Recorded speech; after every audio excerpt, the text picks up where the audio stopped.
In the last video, I was pretty down. I was pretty defeatist, I suppose. I think I was too quick in assuming that.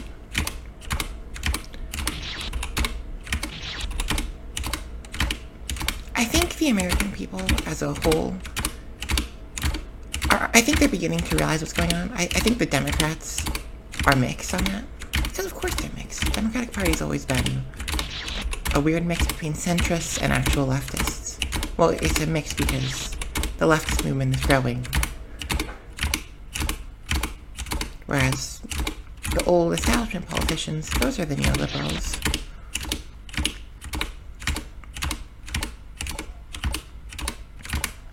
I've said before that we aren't voting our way out of this, and I think that's a bit of a... I think that's true. It's not going to be an actual election. But at this point, the government is so blatant, I don't think that people are going to be conned. And I think even a lot of the Republicans, especially those that were swayed by social media, I think they're beginning to wake up to what's actually going on. It might be that we have to wait until there is an election, and we see really suspicious results, and then people come out en masse and start rioting. It could just be that Trump does something else stupid that gets people fired up again. And this time someone takes out him. I mean, there was that one man from, it was Colorado Springs. His last name was Payne, P-A-Y-N-E. Papa, Alpha, Yankee, November, Echo. Colorado man. Yes, 58-year-old.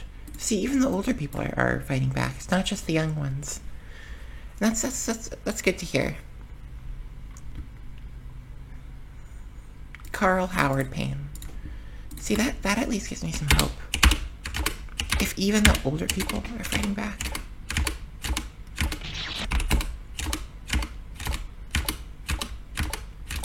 So you really shouldn't message the news agencies before you do something. Because we all know that they're centrist establishment, pro-capitalist organizations. They probably don't even mind Trump that much. They brainwashed him during the election cycle.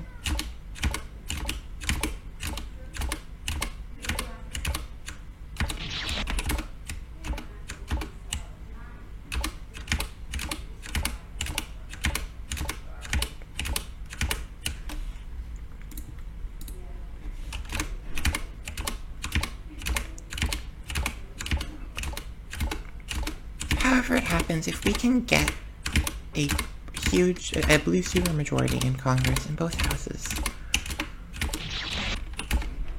we can impeach Trump and imprison his entire cabinet. And I think at this point, the centrists would at least fall in line behind progressive Democrats if those progressives were gaining votes, or gaining seats.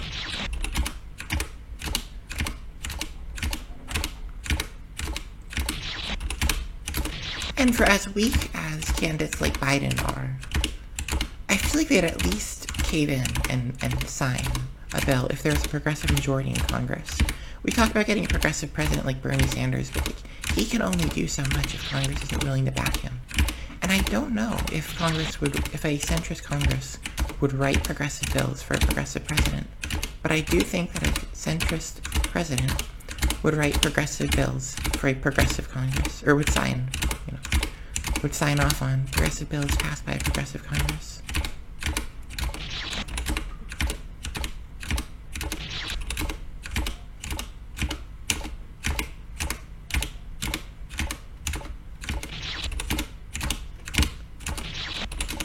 From a practical standpoint, it's important for us to get rid of... It's important to flip seats blue. It's also important for us to fix the reputation of the Democrats, and I think the way they have to do that, I think it's going to have to come from a presidential candidate. But for these midterms, it will just be about flipping those seats. Then they can impeach Trump. And they can also put in a new speaker so that the speaker becomes president when they impeach Shady Fans too. I don't think it would be hard to convince centrist Democrats that what Trump is doing is unconstitutional. I hope you could convince them that J.D. Vance is breaking the Constitution by letting Trump do this. I think that's pretty clear. Ultimately, here,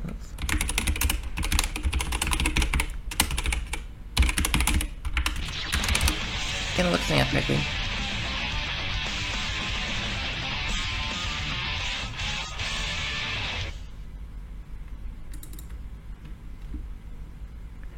So Chuck Schumer, his term ends. He'll be up for re-election in 2028.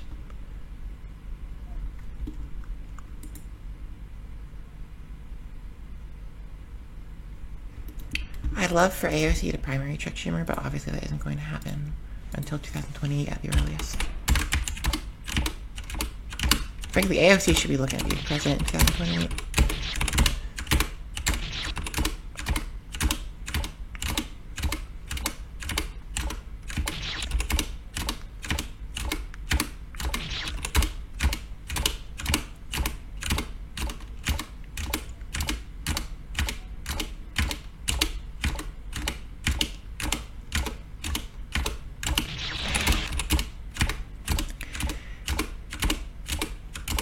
It's rather ironic that in these red states, when Democrats do run, they always run on the centrist neoliberal platform that doesn't appeal to anyone.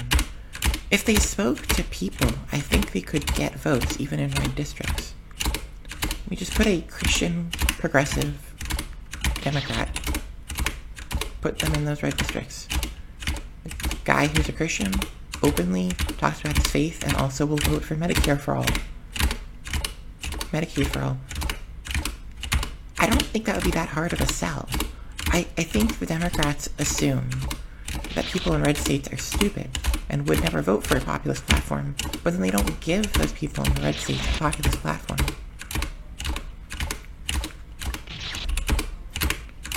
In the end, most people don't even care about transgender or gay rights in those red areas. I don't think that you lose for running as a Democrat because Democrats have the identity politics. It's that they only use the identity politics, and that doesn't hit in those red areas. But if you ran on a progressive leftist platform, as Bernie Sanders did, I think you could win those seats. If anything, I think people in those red states should take Bernie Sanders' 2016 rallies as a sign they should just run on everything Bernie ran on. Yeah, Bernie this area didn't get a chance to vote on Bernie. They had to choose between Hillary and Trump. But they could choose between you and a red congressperson. We've seen that there are Americans that are willing to vote for outsiders on both sides of the political economic spectrum. AOC Trump, ballots in New York. People did vote for Trump and did vote for AOC. Those are the people that went from Bernie rallies to Trump votes in 2016.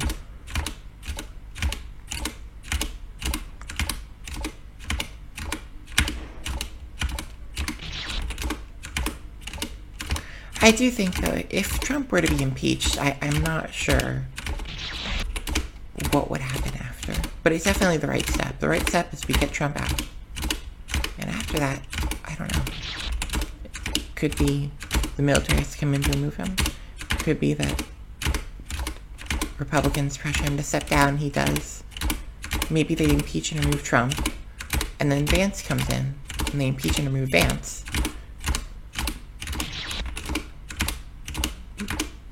Like, maybe Vance encourages Trump to step down when he's impeached and removed, thinking that Vance would get to be president. And then we just come in and impeach and remove Vance. And at that point, the president is the Democrat speaker. There's going to be a Democrat speaker in the House. Someone who's stronger than Hakeem Jeffries, please. And that president then uses the military to kick out Vance. Because if Trump gets impeached and removed, and it's just Trump that's removed, Vance becomes the de facto new president.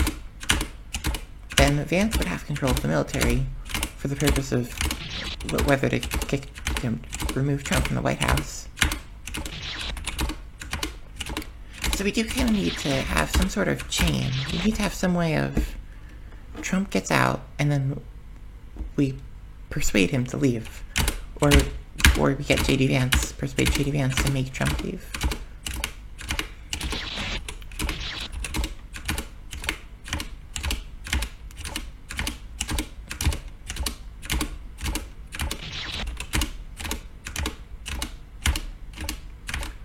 Alternatively, the Democrats could... I don't think they're going to be able to justify removing Vance before Trump, but I wonder what would happen if Trump was removed before... or if Vance was removed before Trump. Because I feel like Trump wouldn't care. I feel like Trump would say, yeah, get out of here, Vance. You're not the vice president anymore. Especially if Vance was starting to get on Trump's nerves about anything. I think it's going to happen with Musk soon. I think Elon Musk is getting on everyone's nerves. Trump's probably just going to kick Musk out. The only reason Trump wouldn't is if Musk has some secret. Because Republicans aren't loyal. Yeah, obviously Musk bought Twitter, turned Twitter into a pro-Trump hellhole. But that doesn't mean that Trump's going to let Musk stay. It just means that Trump's going to let Musk, or had to let Musk in. If Musk is pissing people off, I don't think Trump would hesitate to kick Musk out, unless Musk had some dead man's hand kind of thing where he could expose Trump in some way. Maybe Trump is afraid that Musk would use Twitter, or maybe the election was rigged and Musk could expose that.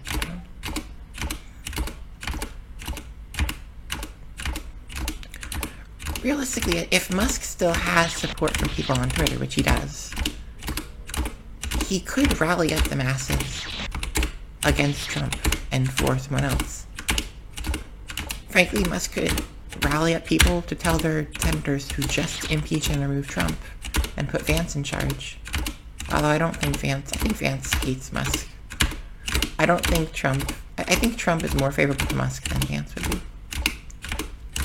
But the point is, Musk has control right now. He has the control of the online space for conservatives. Trump has Truth Social, but Twitter is far more popular.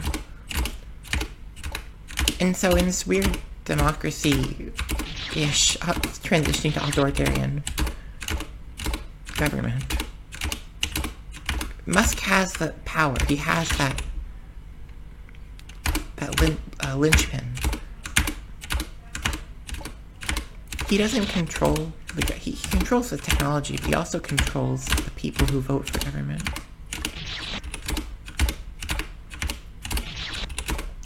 At least he controls the Republicans that vote for government. Effectively, Musk is in the spot that Fox News was in before Trump got elected and during Trump's first term. And I hate that man so much. Elon Musk is actually such that motherfucker.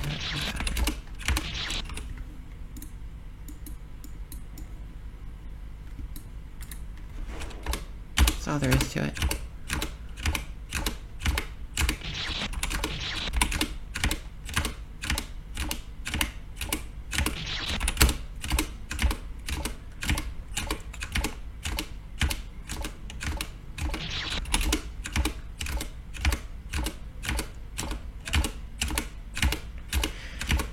Above all, I really want Americans to be active. I want people across the world to be politically active, but Americans are the ones that affect me personally. You gotta get politically active, especially if there is a progressive, or at least a Democrat majority. Because those centrist Democrats, they're weak, but that means you can also push them. You can push them to do things. You can protest for change. Progressivists might have platforms that they try to push regardless of what you say at home, because you voted them in. But Democrats, they need to be pressured.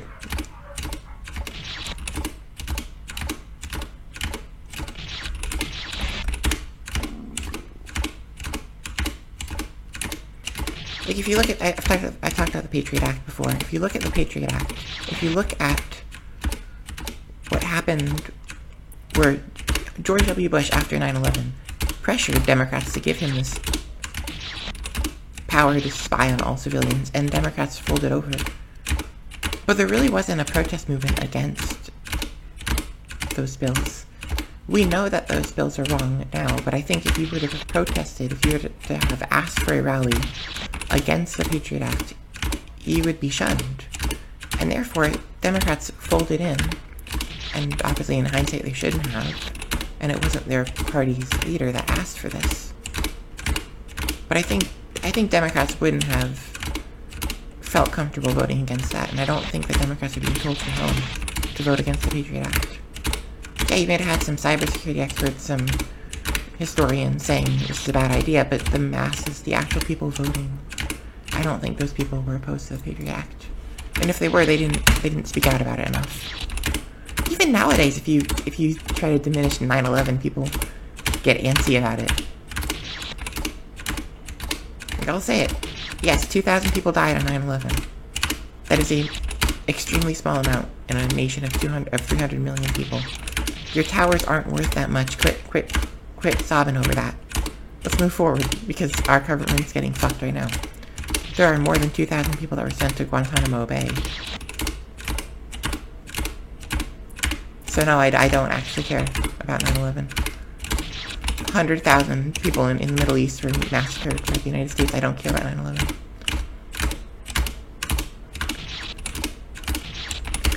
At the same time, I wouldn't laugh at it. I'm not going to pull up 9/11 footage and be like, oh, haha, people dying, because that's not the point. The point is, even if 9/11 was bad, even if it was a terrible terrorist attack, going on to massacre hundreds of thousands of civilians and have thousands of soldiers killed and permanently disabled, that's not a success. That's not smart. That's not a strategic or a meaningful action. So that's what 9/11 is about to me. Now, if some edgy kid comes in and posts like footage of people dying in 9/11, I'm not going to scold them for it, because they are realistically on my side on this. Maybe not for the same reasons, but they are at least an ally. So I'll look the other way if you post 9/11 edgy memes. But it's not about the people dying. It's about smacking the government and giving people a little bit of a slap of awareness. Also, this event happened 22.3 years ago. It's been 22.3 years since 9/11. So 9/11 is finally funny. The South Park skit. We're laughing. We'd never laughed about this before. Again, though, to me, 9/11 isn't funny. It's old. It's stale. I don't care.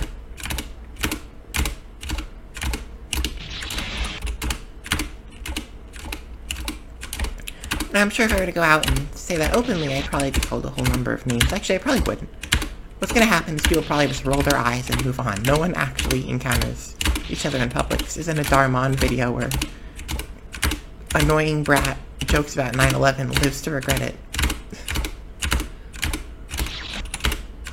No one cares, actually. No one really cares. And that's what's empowered me to be doing this right now. I used to be so self-conscious about my online image, and then before that I would never use a microphone. Because I was just, I don't know, I was just so self-conscious about things. But what happened in October, in November, not in October, in November of 2024, this election happened, and I'm like, oh, fuck, things are intense. This isn't the time to be worried about public image. And again, no one really cares. I think there's this social mindset, and I'm sure it's not exclusive to America. We have this fear inside all of us as human beings, where there's an instinctive desire to think, what are other people going to think about me? But if you take a step back, right, there's only a handful of people that I've ever heard people mention. There's only a handful of people in our community right here, that I want a community, that I've ever heard people mention in a negative light spontaneously. And one of them was arrested for possession of child porn. 3 of them harassed the community deliberately, repeatedly, harassed members of the community. And one of them is an annoying troll that continues to harass people, and some people are still giving them attention. Listen, I tried with that last one. People know who I'm talking about. People who are aware in this community know exactly who I'm referring to in every step of that. I tried talking to her. She's not willing to listen. She is not coming in. I think it might be a little bit that. Well, no, because I don't know. I'm gonna step back on that point. I'm not giving them any more of my time. I generally do try to have like an open and optimistic view when interacting with people one-on-one, where I believe that we can all get along. I like to hope that we can all get along, but at a certain point you do just need to cut your losses and step away. Because otherwise they're just wasting your time. If they come to you and they apologize, give them another chance. But you don't need to hound and try to coax people into making good decisions for themselves.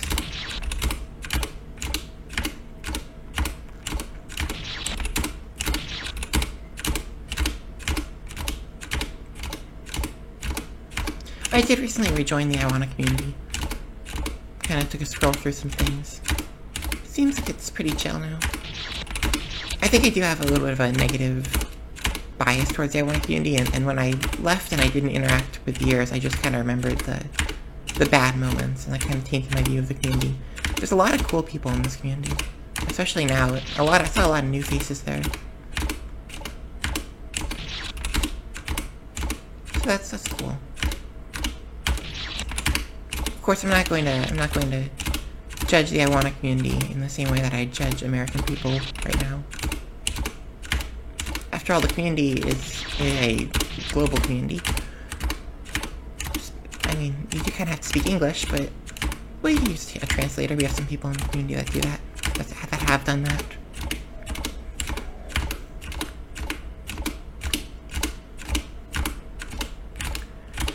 Also, yeah. I'm not gonna make. I don't want to fall into the trap of American-centric thinking, where people assume that America is relevant to everyone. It's not. I'm streaming right now as an American, and I'm streaming for America, and I put American in my title. In fact, I put U.S. American, because I'm not talking about South America. I'm not asking for the people in Colombia or Canada or Mexico to be tuning in. I don't know anything relevant for them. Just talking on the space that I do have to the people who do share a nation with me. There isn't a selfish underlying. I think it's selfish or egotist. Everyone in America just assumes that America. Honestly, it's probably just more lack of thinking. Because you'll see that when people talk politically online, and it's all America, but they just say politics, and they really mean America. They'll say, woman, how are you dealing with the recent development? And they're talking about the Supreme Court repealing the abortion statewide, repealing the federal abortion protection, so leaving it up to the states. Which obviously is not relevant if you are anywhere outside of the United States. And I don't want to fall into that trap. And at times I have, because just thinking about what's going on right here, and panicking about what's going on where I live. But I have been trying to add in America, and specify America. I'm not talking about the world. I've also been trying to keep up with other nations. Trying everything I can to not be a conservative. I'm so paranoid of growing up and being some conservative, but like in the eyes of generation, what's after beta. I don't want to grow up and become an old, cranky person. Even nowadays, people are complaining about like stupid memes like Skibbity Toilet, and I'm extrapolating. I'm like, oh my god, you're gonna be complaining about the new Gen Alpha trends when Gen Alpha is like 14, 15 years old. You're gonna be complaining about the new queer Gen Alpha people. Don't do that, please. We can't become the boomers. That's as Gen Z, as millennials. I'm Gen Z, but to the millennials, to my fellow Gen Z people, we can't be the new boomers.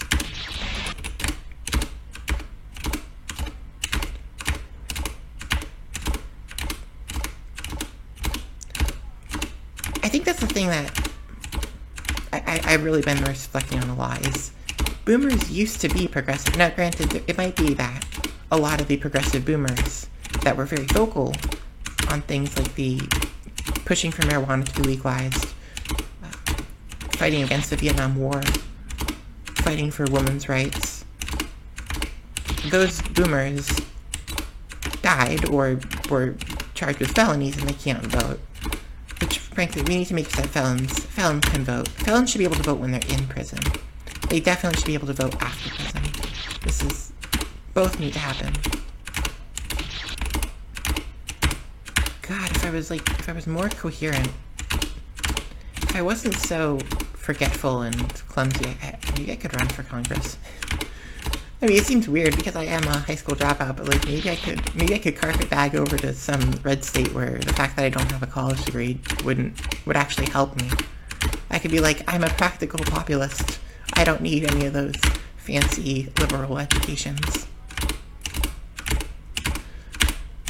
You know, I'd like that idea, but I don't think I have the means to do it.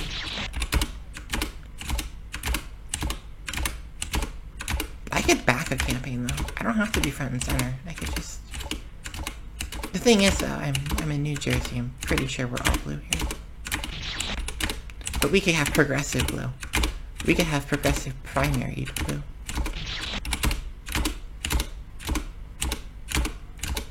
Or not primary, but primary yang. Out with the old establishment Dems, in with the new progressive Dems. I should check my senators. Okay, I shouldn't be doing that right now, no problem. No one cares. No one cares about my representatives. That's a nice idea and all, but realistically... Wow.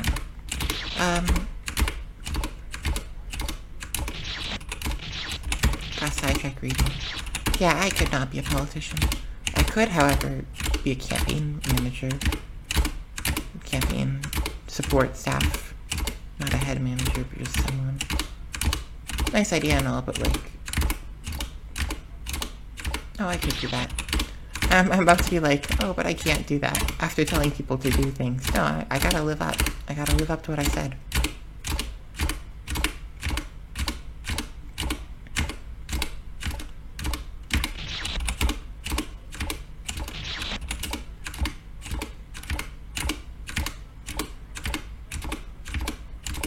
Of course, it's 2025. Election midterms are in 2026.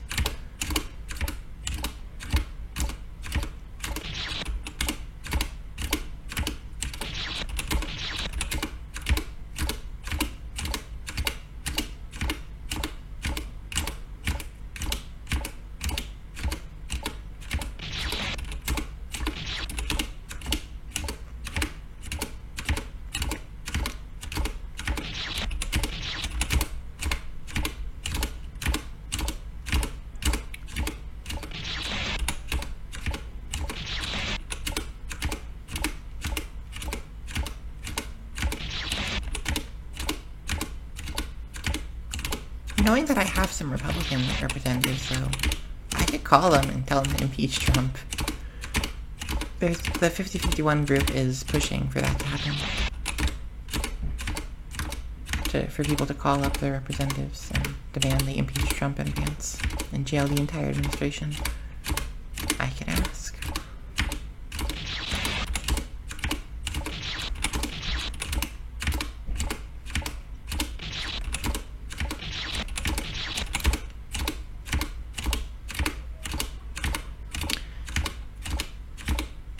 I will ask. I'll make that promise right here. I will call my representatives. I will tell them to impeach Trump. It's not like there's much else I'm doing anyway.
hope these videos are useful in some capacity to someone.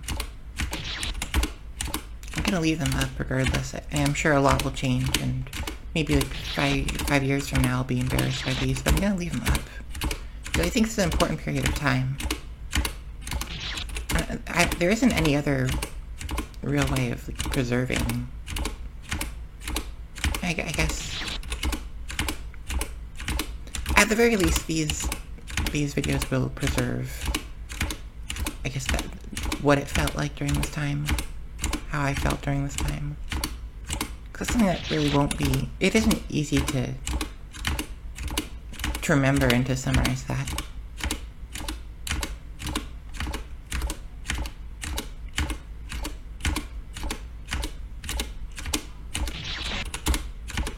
Maybe there'll be some utility from this for someone at some point.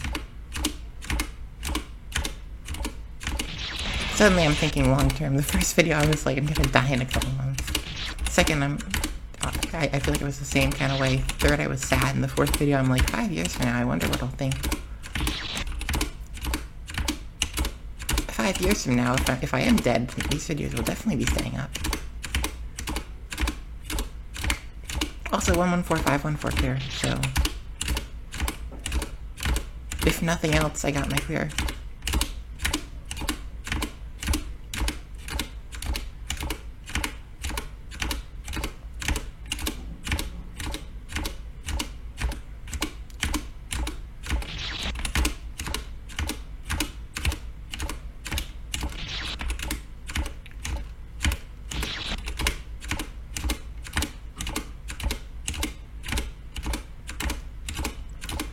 I'm wondering about, I do say that people need to be aware online, but I've also pointed out that not everyone online is an American. Up until now, I've taken the point that Americans need to use every avenue they have, and so I should be pushing even online. Granted, I mean, I have a server, I can do whatever the hell I want in it, but now I am kind of starting to wonder, to what degree, what is the most effective way of Americans online to fight against administration? Especially people like me that really don't have the means to leave the house. I don't have a car, and I live in a car-centric area, so I could walk, but like, where to? I could walk alongside the highway.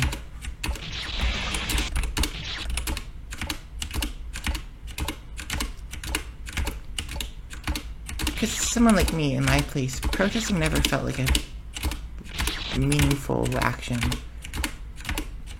So I'd have to like Uber, and I'd have to Uber to a store, get supplies for a protest sign, Uber back, make the sign, Uber out, join the protest, and it's for what purpose? Protest didn't seem like an effective enough means of protesting to justify that.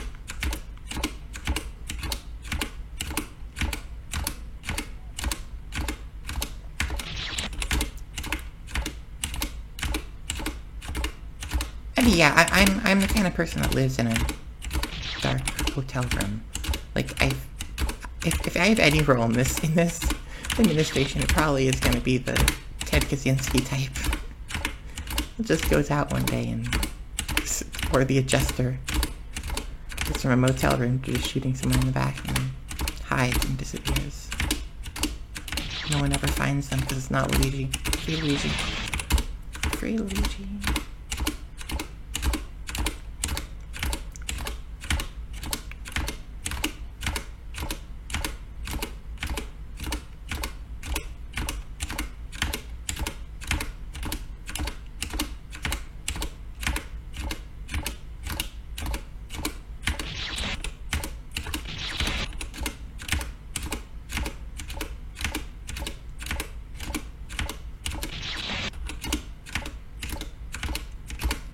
I think, and it's not just me, it's everyone in this country that's been saying someone should do something, or, kill Trump, Donald Trump is a rapist, give him the death penalty or whatever.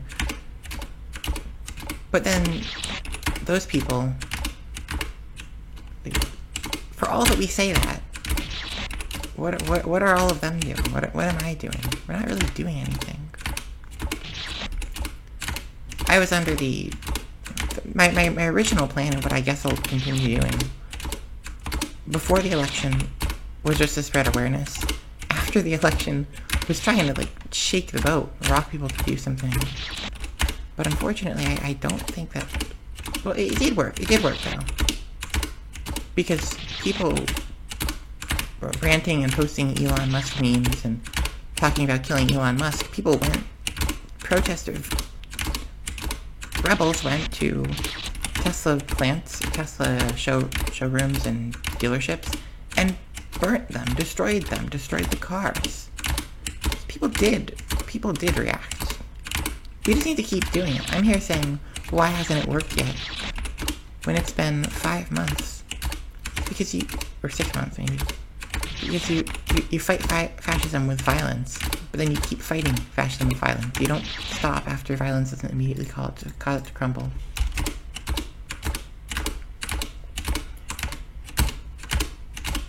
We are chipping away. We are chipping away at fascism. So while I was in the previous episode, I was all defeatist and like, oh, nothing I can do to make people realize, no, it's working, it's working. And the 50-51 protests, they're not doing anything, but they are showing. If anything, that should spur the people that are destroying Tesla dealerships, that are thinking of killing Elon Musk or J.D. Vance. Those people should be compelled. They should feel like that those people are basically, the 50-51 protests are cheering you. They're cheering the rebels, they're cheering the protesters, they're cheering the anarchists, the arsonists. Go on and do the thing you're gonna do. We can fight back. And it's working. It's working because people are changing their minds, so they'll vote differently. And it's working in that when you burn a Tesla plant, look, Tesla's profits dropped 70-something%. All those Tesla, I say plant, I mean dealerships. Tesla storefronts, the Tesla people joking about the Cybertruck. Anyone who vandalizes, try Cybertrucks.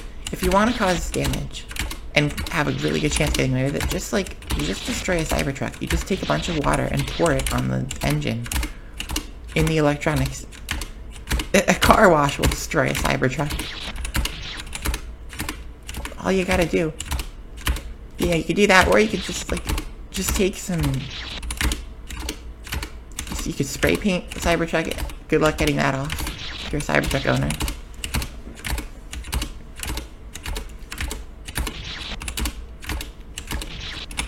But definitely, the best place to attack is the Tesla dealership if you want to get at Tesla. And I think we should. Even if Elon Musk drops the political involvement, we have to make it clear. We have to send the message to CEOs that if you back Trump, it will destroy you. You can't just back out of that. Elon Musk was a key part of Trump getting elected, so Elon Musk and Tesla need to die. There's nothing that Tesla can do that will redeem themselves in our eyes. We have to make that very clear. So that conservative business people don't even think of getting involved with the Republican administrations. And we need to kill the New York Times too. We need to kill the New York Times, we need to kill the Atlantic, we need to kill Wall Street, Washington Post, Wall Street Journal. Any of these that have been, these news outlets that have been bought up by billionaires, we need to kill them. Because that's the only way you make billionaires not do it in the future. Or I should extrapolate that, just business-minded people. The people that don't care about who they hurt, they just want to make more money. The capitalists. You need to dissuade them. And the only way to dissuade them from buying up these core parts of our democracy and ruining them, the press. The only way you dissuade these capitalists from backing business people that will help capitalists and also destroy all of us is you make it economically non-viable. You vote with your wallet. Or with your gas cans and torches, spray paint. Either way. If buying up a press outlet will cause the value to drop and will cause people to stop reading it, then billionaires won't want to buy those outlets. because they won't make money off it, and they won't even get extra exposure. We wouldn't be in the state we are in now if when Elon Musk bought Twitter, everyone left. If when I left, everyone else left. We wouldn't be in the state now that we're in. Because, okay, and I say everyone, but what I really mean is all the people that aren't Trump supporters. If all of the non-Trump supporters left Twitter, we wouldn't be in the state we're in now. And we certainly wouldn't be seeing private equity continue to try to get involved in the online spaces. We certainly wouldn't be seeing Discord thinking about going public, which is a concern that I've heard a lot of people freaking out about in my DMs. So as for that, if Discord does something stupid, we need to leave. We need to leave collectively, though. And at the time that Twitter was being taken over, to be fair, there wasn't a really good alternative. Blue Sky's come in after the fact, and I think we should all move there now, and we should shame people who are still using Twitter. In fact, I should probably put up a rule on my server. No Twitter links.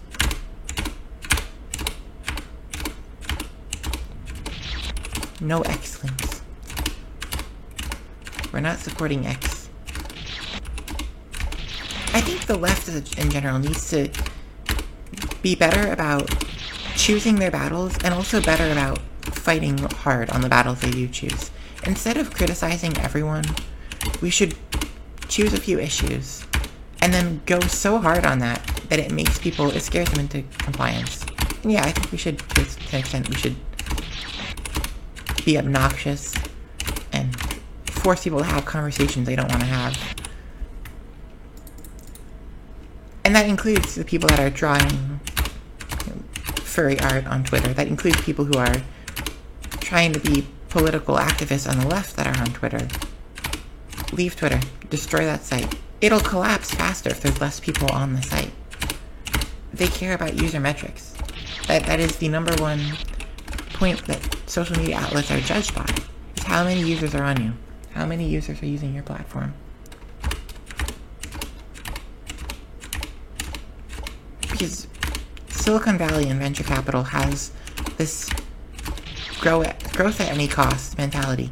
They don't care about profit. So if you're using an ad blocker but you're a user on their platform that's posting 10 times a week, that's still 10 posts per week that you're contributing in one user. We all just need to leave. And a lot of the people that are centrist that might sway either way on votes, whether they support Kamala or Trump, they'll probably leave Twitter too.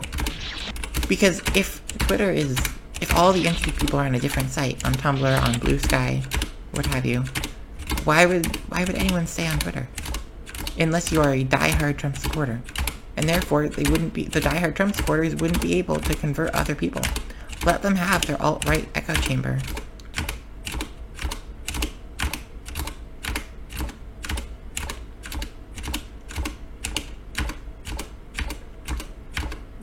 And I know I've talked a lot about friendly fire and about leftists attacking other leftists, but leaving Twitter en masse isn't about, yes, if we pressure people to not post on Twitter, you'll be targeting some leftists with your remarks. But it isn't about attacking those leftists, it's about attacking Twitter. Don't shame leftists who had Twitter accounts after the fact. Don't target them and say we shouldn't interact on Blue Sky because you have an old Twitter, you had a Twitter account in 2024. I'm not going to do that. I complain a lot about how people didn't leave Twitter, but I'm not going to push for people to be shamed for having left Twitter late. I'm really only meaning to take shots at people that are still on Twitter.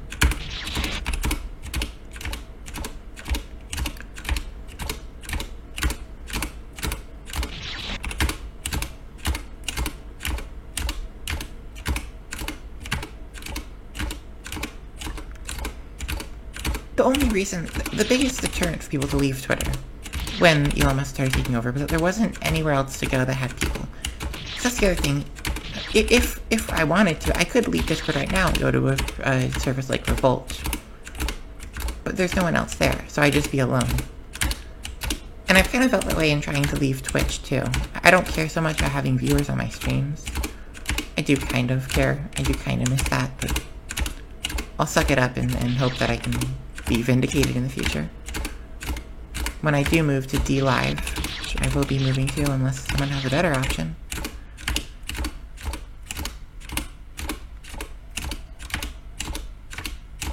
Yeah, when I do move, I hope people would follow me. I know realistically most people probably won't. But I like to believe that some will.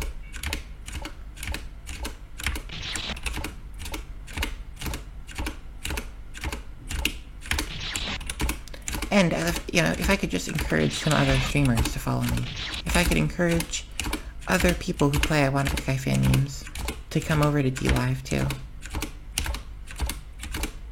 I mean, I remember a version of the community where streaming I Wanna Be the Guy was, unless you were one of the big streamers, it was, you basically had no one in your stream. I think that's true for like everyone starting off. You need to build up reputation.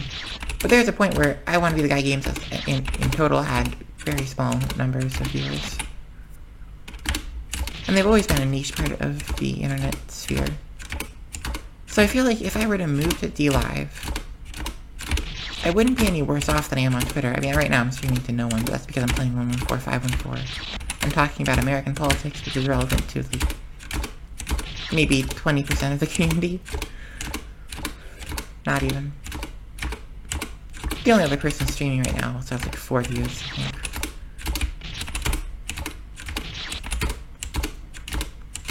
I mentioned earlier in the first video that I was inspired by someone who was talking politically while playing Mario Kart Wii. The thing is, Mario Kart Wii is a far more entertaining game to play than this.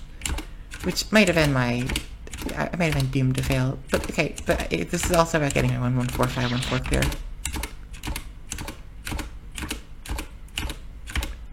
And having a video on YouTube, which again, no one watched my YouTube, but that's because Fanny and YouTube XD. I don't know how the people who have success on YouTube, how they do it. There's a handful of people. I think Pure is one of. Hope I spelled that right. I hope I pronounced that right. Pure is one Fanny person that has a lot of views, including of my game. A video of my game got a lot of views. I don't know how you really do it. I feel like Fanny has always been pretty unpopular. Maybe it's just, I guess as a fan game player on YouTube, you have to steadily build up people. You're not going to get the big influx of views from a video like those 100 days in Minecraft videos get. You're not going to get the huge clickbait influx. Unless you start making clickbait titles of YouTube videos, which people might do, but please don't. Please no.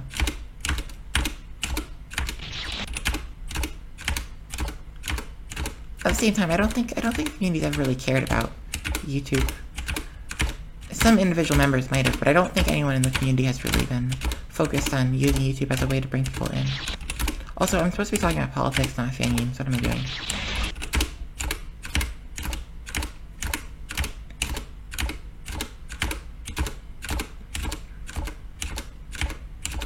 Ah, kill people. Ah, terrorism. Ah, big bombs. I don't have anything else to really say about politics. I kind of already said everything. I thought I would have a lot more to say. But there is, I mean, the first video I talked about Vance, I talked about Trump, talked about Musk, talked about Oz and Dr. Phil, and how they shouldn't have been able to have their shows in the first place. Oh, the press secretary, that's the one I haven't talked about. She is a whole story. Carolyn Levitt. She wears a cross around her neck. So that means that she's a Christian or something. She's actually was really controversial in the evangelical sphere. No one likes her because she's obviously for profit, and she would offer people in exchange for money, she'd offer religious blessings. Actually, it's pretty much exactly what the Catholic Church did in the medieval era. Only for her, she was doing it. So, yeah. She was gonna run for House of Representatives, wow. And she lost to a Democrat. She did run. She won the primary, too. How old is she? She's 27. Jeez. She was actually the press secretary choice if Trump won in 2020.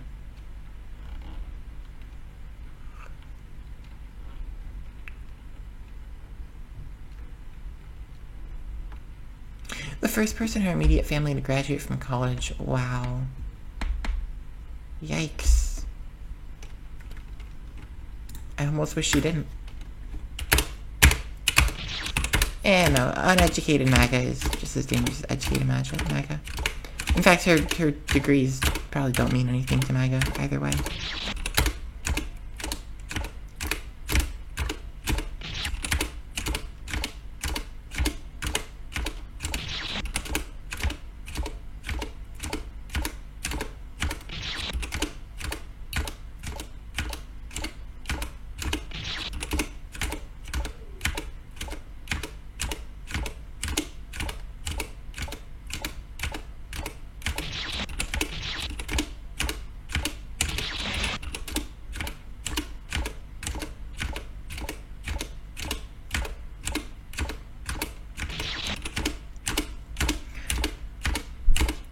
I've said a whole lot that I haven't been. Well, I say that I tell other people to be politically conscious, and I talk a lot about representatives, but I think there's also there is also the element of voting with your wallet. I am not normally one to preach that, as well. I don't think it's a fix-all solution. We need legislation, and we need people voting with their wallet. And to that extent, I have been fighting on that front. You know, I openly say that you should not support Nintendo. And that's not even a political, like a US politics thing, that's political, it's relevant to the fan community because of the DMCA takedowns. And I say fan community, I mean wider than I want to be the guy. You should be boycotting Nintendo for how they treat projects like Pokemon Uranium. Even Pokemon Brick Bronze, which is a Roblox game, that too is an example of corporate meddling and destroying a fan project. And likewise, you should do the same with Disney. Don't support Disney. Cancel your Disney Plus subscription. This isn't about Trump or Kamala Harris. This is about people versus corporations. And that's what the real battle should be. Politics is relevant because politics is always relevant. But in the United States, politics has always been, when people talk about needing political change, it's always been about stopping corporate greed. Up until recently, because the United States always had this, it felt like a free nation, at least post-2015, post the decision that protected gay marriage federally, and prior to abortion getting repealed. Like, we had individual freedoms. It was just a matter of protection from corporations taking away your ability to exercise those freedoms, taking away your money. Corporate greed. And now we have the individual freedom fight again because Project 2025, J.D. Vance, Heritage Foundation, all pushing this white nationalist, Christo-fascist agenda. But we can't forget the corporation battle, too. Because I think that's how you win. That's how you win people who are white and Christian in conservative, traditionally Republican, white Christian districts. You go in and instead of talking about the right to love who you want to love, you go in and you start punching at corporations. The issue there is, though, Democrats would then have to fight against their dark money sponsors. Which they should be doing. That's why you gotta get out the neoliberal Democrats. Actually, the neoliberal Democrats really did fuck over everyone. Because those are the type that only push the identity politics, and they make Democrats known for only protecting people's, only advocating for equality, only advocating for equal rights. But when they push for equal rights, what it comes across to a lot of people who have traditionally been advantaged, to the white, conservative, straight, or at least closeted, especially to men, it comes across like you're saying everyone should suffer equally. And then they follow people like Trump that promise lower grocery prices.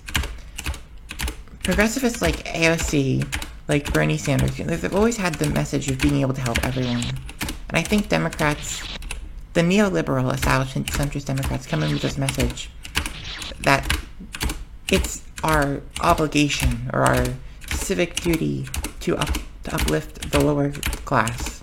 But like, not the lower class. They don't want to uplift the poor. To uplift the demographics that have been traditionally disadvantaged. And that's true, but that's only a part of the bigger picture.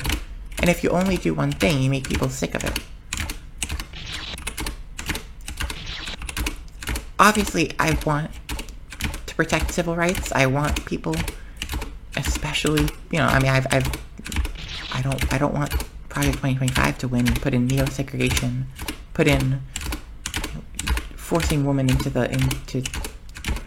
out of the workforce and into homekeeping roles. I don't want Handmaid's Tale, and I don't want homophobia. The problem is, though, there are people who say that they don't care, who say, fuck the libs, piss off the liberals, and complain about woke, when what they're really mad about is the fact that they're struggling financially. They're struggling from corporations in a lot of the same ways that I am struggling. In all the same ways that I'm struggling. In all the same ways that you're struggling. And so that's why you see the election flip-flopping. Because Trump didn't fix it, so they vote in Biden. Biden didn't fix it, so they vote in the Republican, that happens to be Trump again.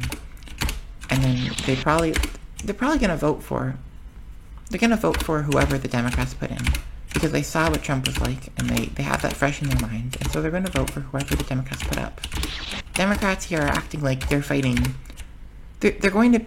The centrist Democrats, they keep moving more conservative because they lose an election to the flip-flop effect, and then they act like they need to change their messaging and make it more appealing to the people that voted for Trump in the prior election. But those flip-flop voters are going to vote for you regardless. And I wish the Democrats acted like that was the case. I don't know if they know it or not.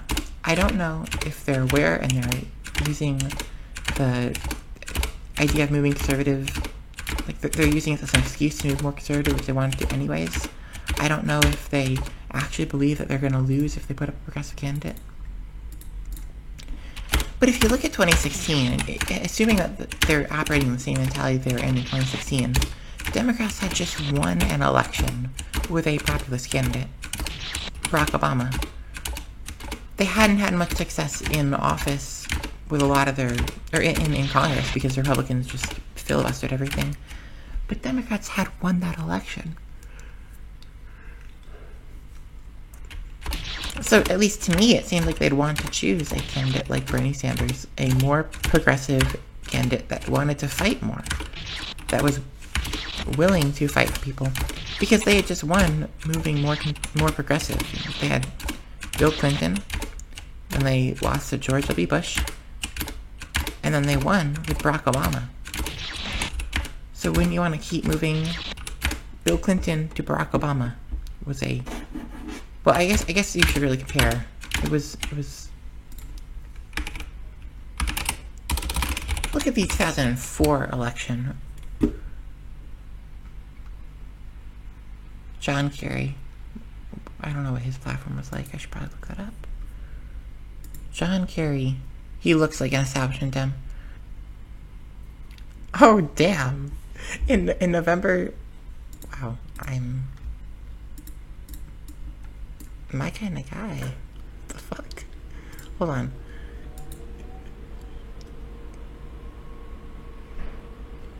This is HW, yeah, not George W. Bush, HW. On November 15th, 1988, At a business breakfast in East Lynn, Massachusetts, Kerry made a joke about then-President-elect George H.W. Bush and his running mate, saying, if Bush is shot, the Secret Service has orders to shoot Dan Quayle, the vice president. That's my kind of person.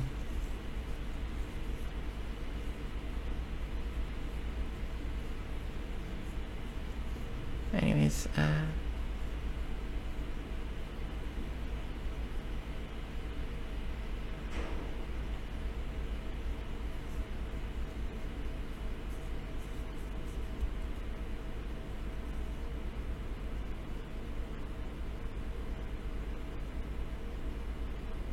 what does this mean? What do you mean by this? You know education. If you make the most of it, you study hard, do your homework, you make an effort to be smart, you can do well. If you don't, you get stuck in Iraq. What does that mean? I apologize to no one for my criticism of the president and his broken policy. Okay, that's actually kind of fucking hard.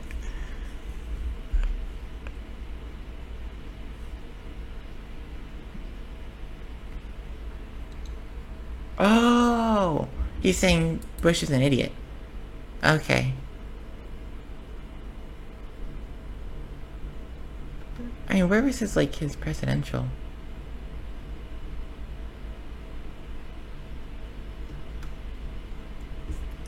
Yeah, here. Medicare. Medicaid. For all. No. Minimum wage. Why did I spell that? Nah. I don't like him. Not progressive enough. But those were some hard-hitting political remarks.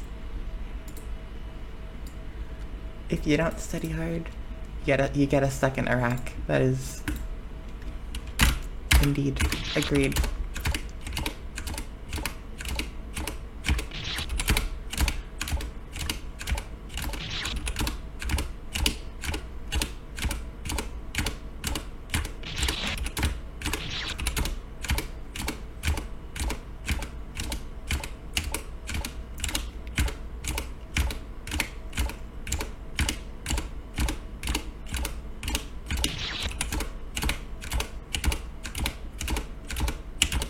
We need Democrats that are willing to make those kind of remarks. I feel like Tim Walz criticizing Musk for jumping on stage like a dipshit was the greatest political remark of Kamala's campaign. Or when they called these Republicans weird for their breeder fetish shit. Again, breeder fetish, don't drag in the breeder fetish crowd. Sorry, they're eugenicist, white nationalist, pro-natalist shit. That's what I don't like.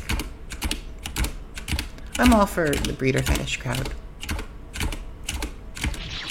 Y'all do your role-playing and whatnot. Y'all have fun.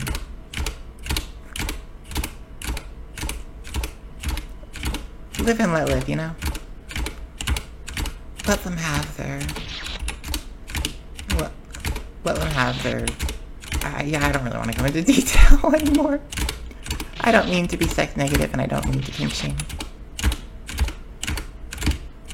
I heard someone refer to the Republicans as breeder fetish, and I kind of subconsciously copy that into my own mind. It's not fair to people with breeder fetishes.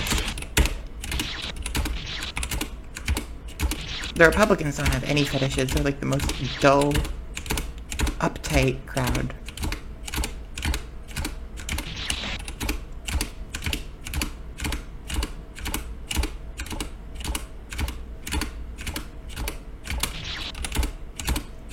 It's like if you took all the possible aspects of humanity that a person might have and you just siphoned it all away.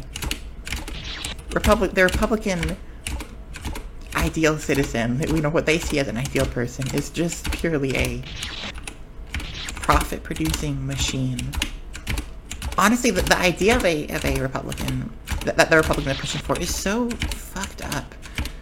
Like, they want a world in which women grow up, go out, find a man, marry him, and then are just stuck with that guy. And they have to do it. They want to bring back the old era of women not being able to have independence, so they have to choose the least sucky guy. And men I mean, could you just imagine for a second the scene that Republicans are envisioning and promoting? Imagine being a person and being, by society, basically forced to marry a woman, just hoping for the one you can get along with the most, or to be forced to marry a man, and just hope for the one that's least likely to beat you in a drunken rage. Assuming you even have alcohol, who knows? We had prohibition before, but I don't think they're probably going to go for that now. Then just the one that's least likely to beat you in a normal rage. And coming home from work and being, through some means, socially obligated to try to conceive a child. It's like having basically forced sex with this woman who you may or may not ever have actually loved, but you just had to choose someone. Or to, as a woman, to do that with a man. It really is fucked up to see, and I'm actually feeling myself start to disassociate because just the thoughts are so disturbing. God, I was just getting out of disassociation. Now I've put myself back in it. Wow. That's the thing. I talk a lot about the anti-natalist crowd, and I think I try to usually cast it as a joke, but there's something profoundly... It just makes my stomach churn when I think about the idea of being forced to be shackled to someone that you don't love. That you're being forced to be shackled to someone, period. And I've spoken a lot about marriage. First, it was literally just because of the 2015 game.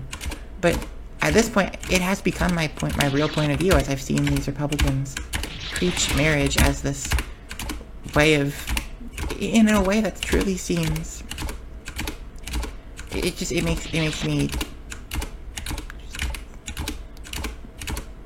feel disgusted.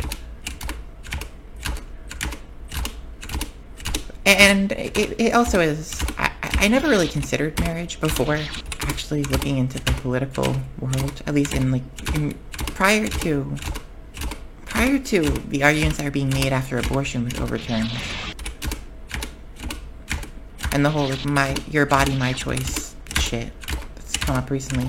I never really listened to anyone who was arguing. People, before that point, it felt like when people talked about marriage, it was always as a, hypothetical, or not, it is an ideal. They weren't talking about a legal contract. And so I felt like I was thinking, looking at it and saying, well, it is a legal contract. If you want to dissolve it, you have to go through a judge. If you don't like marriage, if you don't like your marriage, and your partner also says, yeah, let's not keep this going. And you and your partner, let's say you both civilly break up all the assets, and there's no point of dispute, no point of debate. You don't have any children, or if you do have children, you're willing to work through for the child to have shared parenting time. And same thing for any pets. Those are the children that millennials get to have because we're all poor. Well, I'm Gen Z, but I'm also poor. Those are the children that people born after 1980 get to have because we are all poor. Yippee. People in student loan debt. I mean, I'm not in student loan debt, but those who are just no money. But even if you can dissolve your marriage peacefully and without any points of dispute, let's say you really were two people that got along well, but you just don't want to be married any longer, you still have to go through a court process. You still have to hire attorneys. I mean, I guess you could actually represent yourself. You both could agree to represent yourselves. But you still have to go through the court process to have it dissolved. You can't just say my marriage isn't true anymore. You can get an annulment after the marriage happens, but it has to be quick, and it has to be... You're arguing that the marriage should never have happened. If the marriage is established, then you have to go through a divorce. Unless you can get it invalidated somehow. But after... that was my reason for originally not liking marriage. But after Roe v. Wade got overturned with Dobbs, after... It's like... misogyny came back in a way that I had never seen. And it wasn't like the type of misogyny I grew up around that was fading away when I grew up, where it was people saying, oh, girls can't play video games, girls can't do computer science, their brains just aren't wired towards it, or whatever, stupid.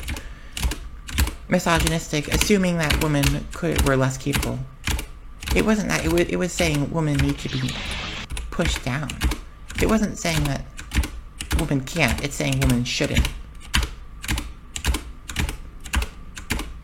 It's not underestimating, it's forcefully subduing women in a way that and it's coming down, and it's outright rapey at this point with the way that some of these figures are talking about it. With the way that people like J.D. Vance treat their wife like property.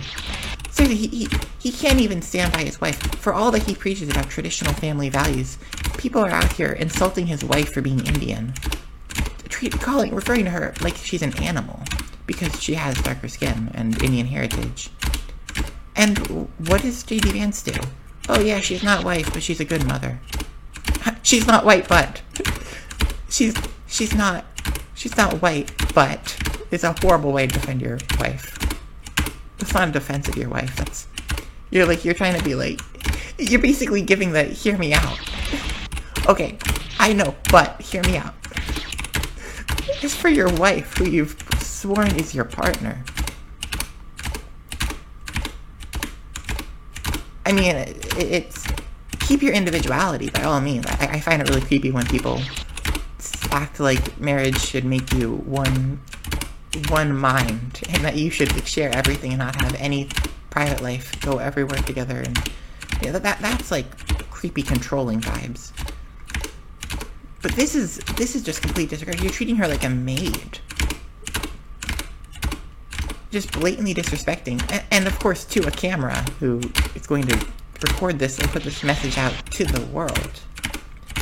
Although I guess then again, J.D. Vance is popular among the boomer, I hate my wife crowd. The people that would go to, that would unironically complain about their wife at work constantly. I hate my wife.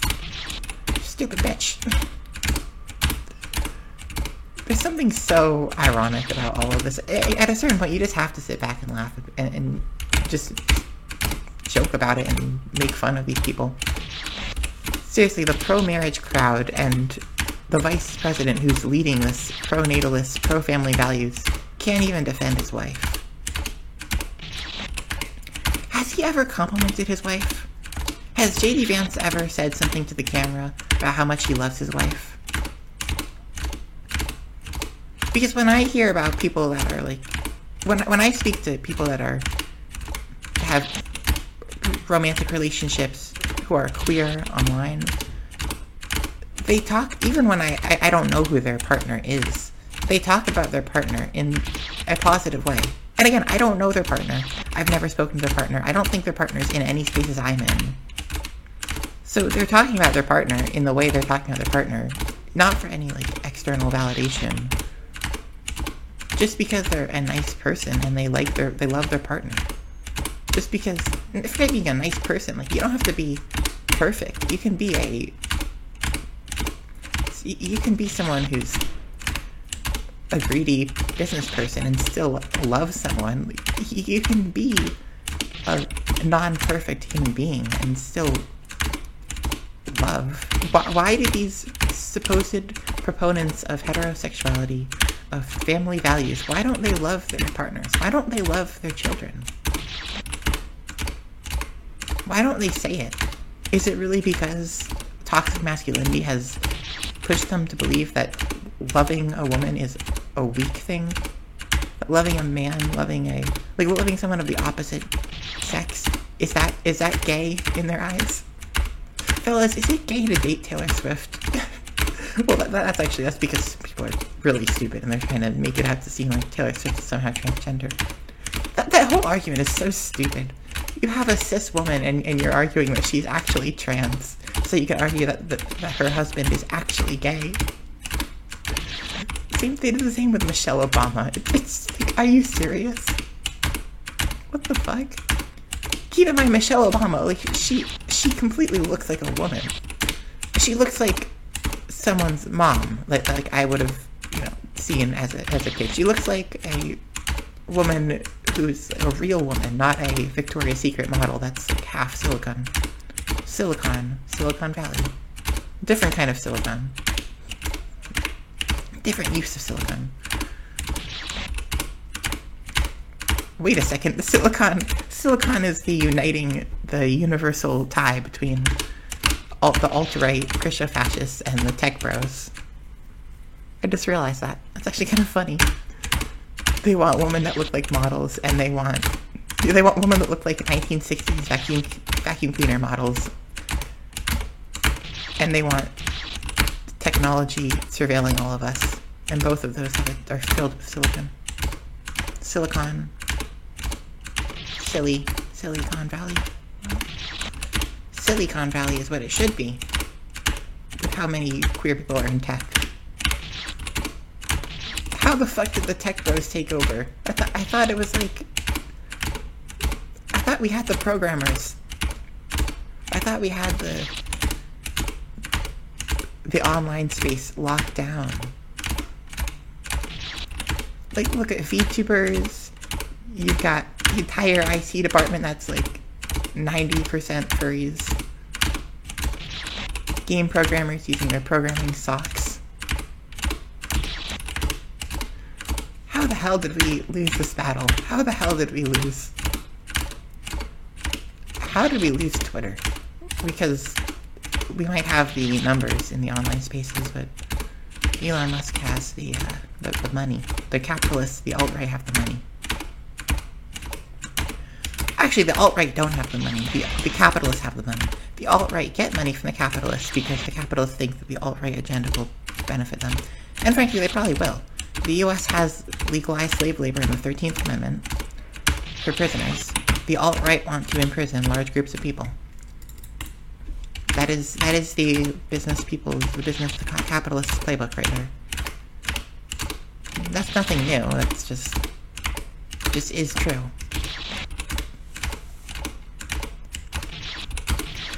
Personally, there's always been something that really feels off about the way that American society, even growing up, how they treat the idea of having a child. After women had got the right to work, and then the subsequent increasing prices of everything, it's been basically required that if you have children, you have to have a dual income household. Hell, even if you don't have children right now, in this current year, you have to have a dual income household is the only way you have a decent standard of living. If you're with a partner, you have to... The groceries are the most expensive part. Well, rent's also really expensive. True. Honestly, I don't even know if I could live on my own. If I had a job. Well, I can't have a job, so that's the answer. If I had a job that gave me a 6-figure salary, I could live alone, too. If I had a job that had a 7-figure salary, I could buy up Congress, but... If, big hypotheticals there. Realistically, living with a partner is very difficult. If you have a stay-at-home partner, it's probably near impossible.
I didn't think that sense.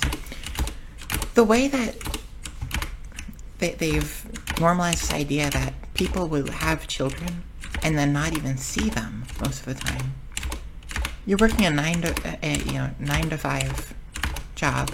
Kids go into school at 7. They come home at 3. The whole schedule's screwed up, but the bigger issue that I come to, it is, like, why would you have a child in this world if not just to state you have an achievement? You never see them. And I guess this was true when there were single income households too. One parent would never see the child, but it's just the whole work-centric mentality of America. If you could work a 4-hour day and get the same pay,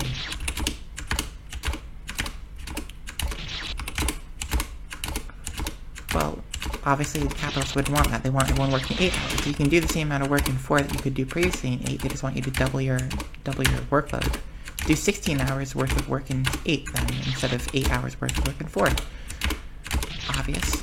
And that's what they want with the AI push. They don't care about making life easier for people or better for people. They just want to make it cheaper, increase productivity. Because yeah, they can fire their employees. They can also have an infinite number of employees working constantly if they can replace their human employees with AI employees.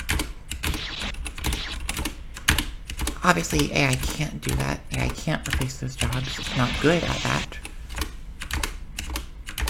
But the tech bros don't know that, and it's not about what AI can do. It's about what the tech bros want and why they want it. Personally, I think the best society is, the best thing moving forward. As tech has been developing, this country should have transitioned into socialism. We have technology that can do all the necessary tasks. Final version of free society right now in this world would probably be a hedonistic society. Pleasure-driven. Personal goal-driven. And that's what I've always been pushing for. I think I just jumped the gun a little bit on that. I was always pushing for a society in which people... That's what I see in the fanning community. That's what I see. I want people to be focusing entirely on making art. I want to be the guy fan games, making and playing and experiencing art. Which means playing, I want to be the guy fan games in our community. But also, paintings, literature, music, game mods, just whatever inspires people. I just want a society driven on inspiration. And I hope that can still happen. Hell, maybe this Trump administration isn't actually that bad for the greater goal. Unfortunately, abducting immigrants off the street feels a little too intense for me to say that it's a necessary turbulent period. Like, there are people getting ripped out of their homes right now. This is a little bit more extreme than just a way to incentive.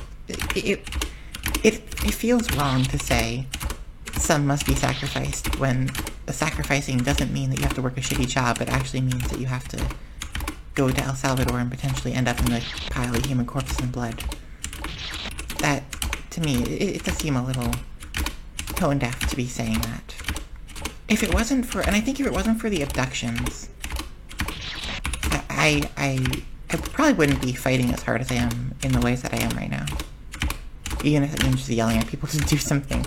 I wouldn't be calling for imminent action if it wasn't for Doge and it wasn't for the ICE abductions. Because that takes it too far. This isn't 2016 Trump administration. This is something completely different.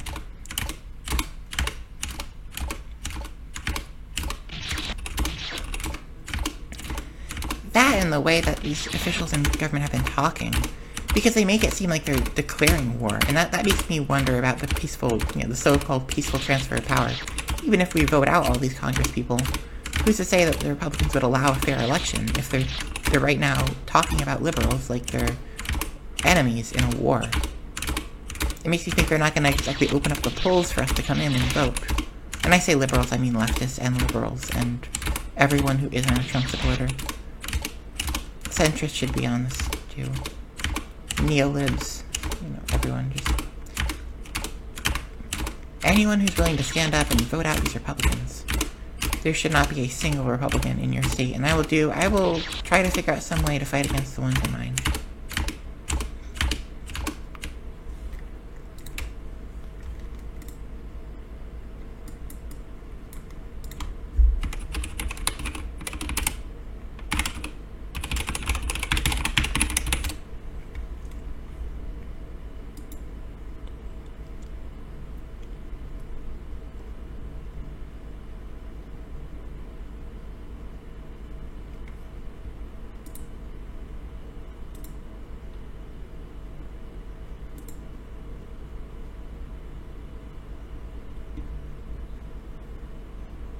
Love to see all the Democrats.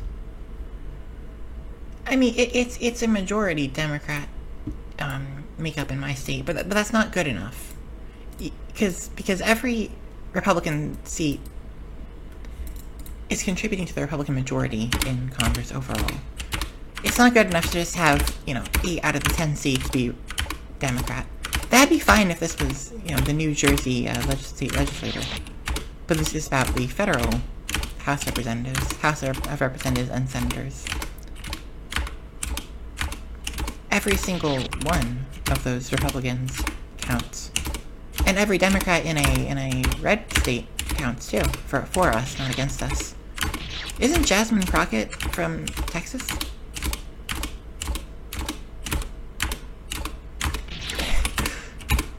I love Jasmine Crockett's. I love the way that she talks and calls. She calls it like it is. She's as hard hitting as AOC, but she's like more direct about the members. I'm waiting for her to make some remark about Lauren Boebert. Maybe she has. I should look that up. Jasmine Crockett. But there's so much you could just stab. Unlike Miss Boebert, I am legally trained. I don't know what I was referring to. Let's find out. Let's find out together. I don't know what this is going to be. Squealing in the TV. 5 minutes.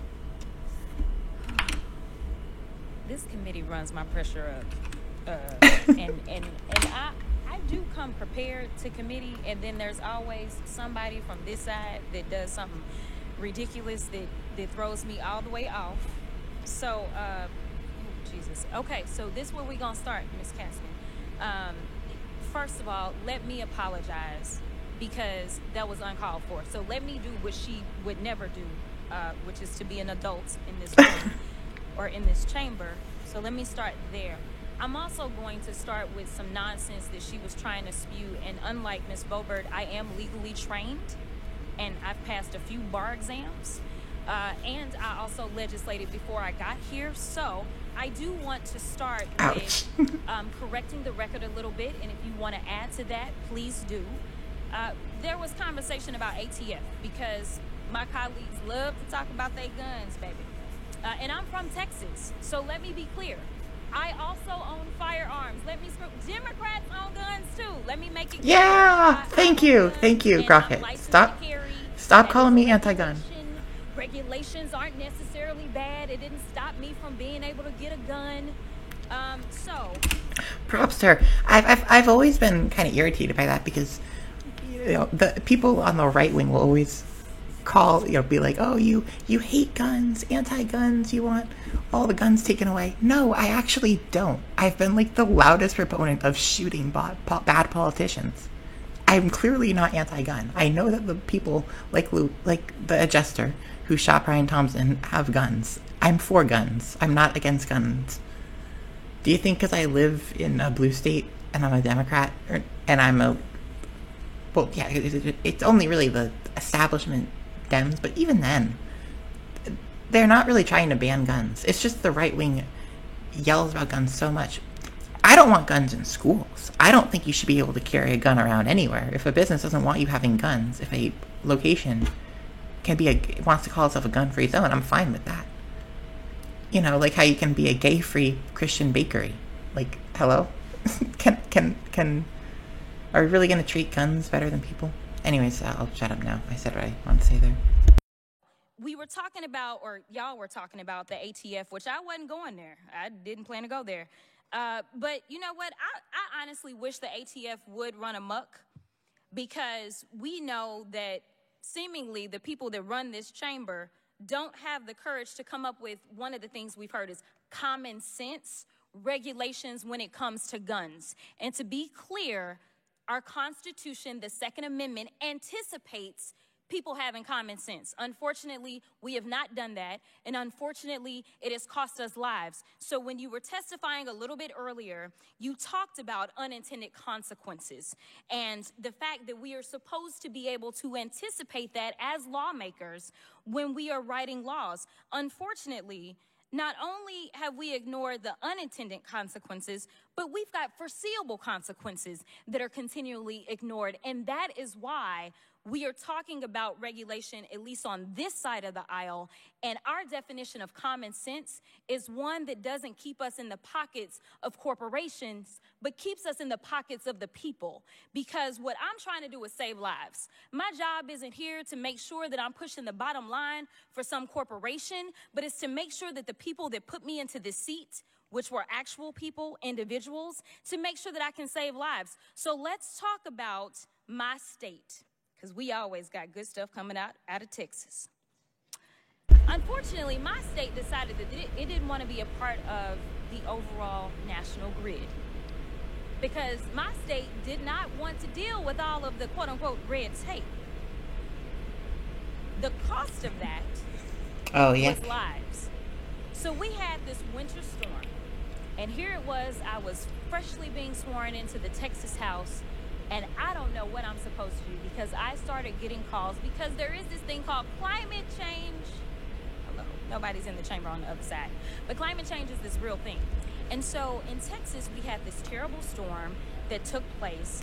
And Who's that to her even left? though we are an energy capital, not just in this country, but in the world, for clean and dirty energy, unfortunately, we couldn't keep our own lights on. And it was all because they wanted to avoid red tape.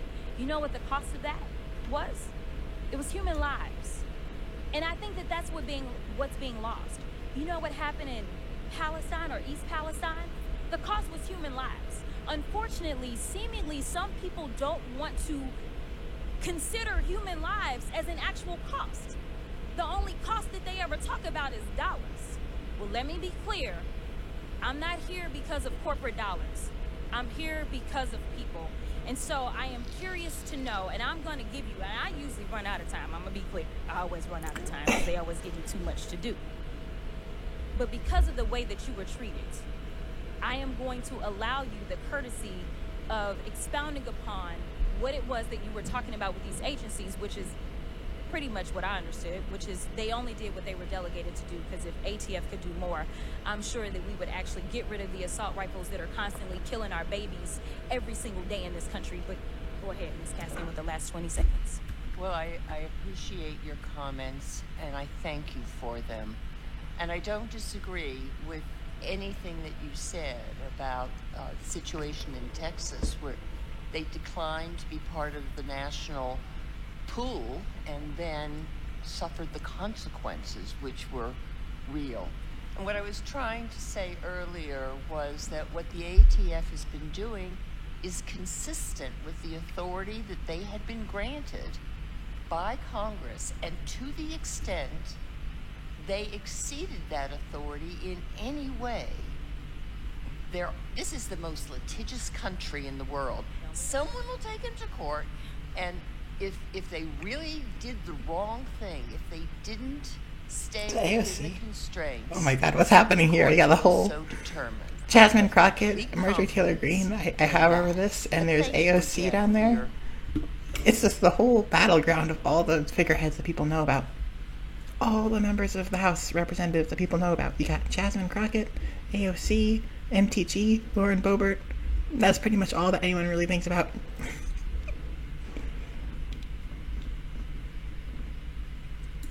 Let's see.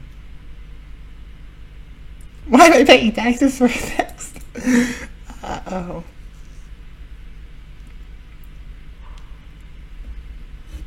Congress is the nation's only federally funded entertainment.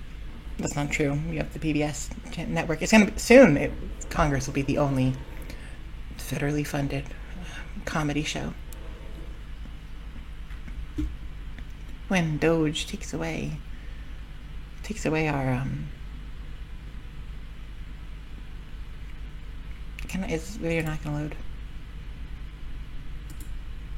When Doge takes away PBS.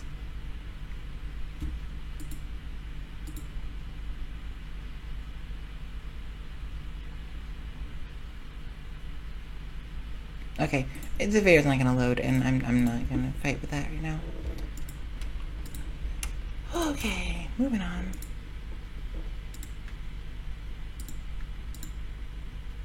There's something quite... Every time I position things around and I have to just reset them.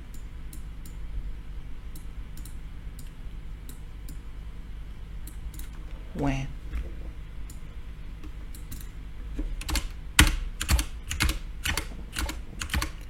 Lauren Boebert to me, and MTG, I do pay attention to them. I'm just as guilty as everyone else. They're not relevant, but they are. They feel relevant. They're not relevant, they're just fun to laugh at. They're not relevant. There's no constructive conversation that's going to happen about MTG. She's absolutely insane. You can call her like the Facebook science representative. She basically is. Lauren Boebert, though, is just particularly funny because I feel like you could realistically, I feel like the people that follow Boebert, they shouldn't. Because look at her. She got pregnant at like 17. She got pregnant at 17. She's the third in a 4-link chain of teen pregnancies. Her grandmother her grandmother became a great-grandmother at, what was it? It was 54?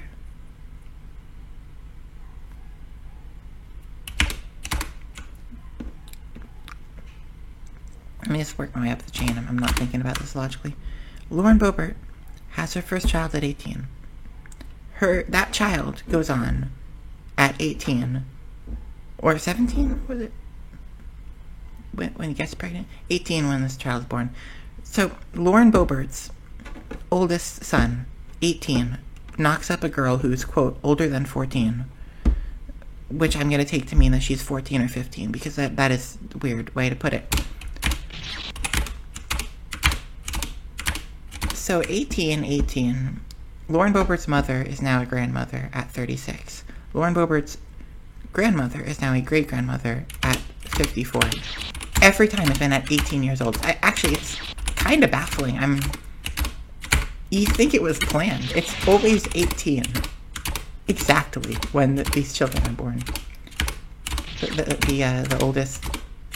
Actually, Lauren Boebert's son was 18 when he got the girl pregnant, who's a middle schooler. Again, a middle schooler pregnant. So maybe Lauren Boebert's oldest son, at best, was 19 at the time that this child was born. It's really not a good look, though. And to see her say anything about... She talks about Christian values, and then meanwhile, she's divorced, by the way. She was giving a hand job in a Beetlejuice theater, which is just... That whole scandal. The funniest part about it is she would have gotten away with it if she wasn't such a bitch to whoever was telling her to stop vaping in the theater. She got thrown out, and then only when the Beetlejuice theater was checking the security camera did they notice that she was giving her date a hand job. Who, by the way, her date, who ran a gay bar that did drag shows. I mean, how is she still in Congress? Surely someone else, like at least another Republican's got to primary her. Right? Democrats should be focusing their intention on that seat. Just get someone in there that'll say she's the third link in a 4-link chain of teen pregnancies. Fly me down there. I'll run your campaign. Come on. MTG is stupid, but Lauren Boebert is like... How does she it doesn't feel like... she shouldn't be a real person. There has to be like a comedy show. Every time you see her, and she like flips out over this most random things. she gets so personally offended, and then she like uploads on her Twitter. She uploads a video of her family standing with a bunch of assault rifles in front of a Christmas tree, and she's like, "Look, Republicans, I like guns. I'm one of you."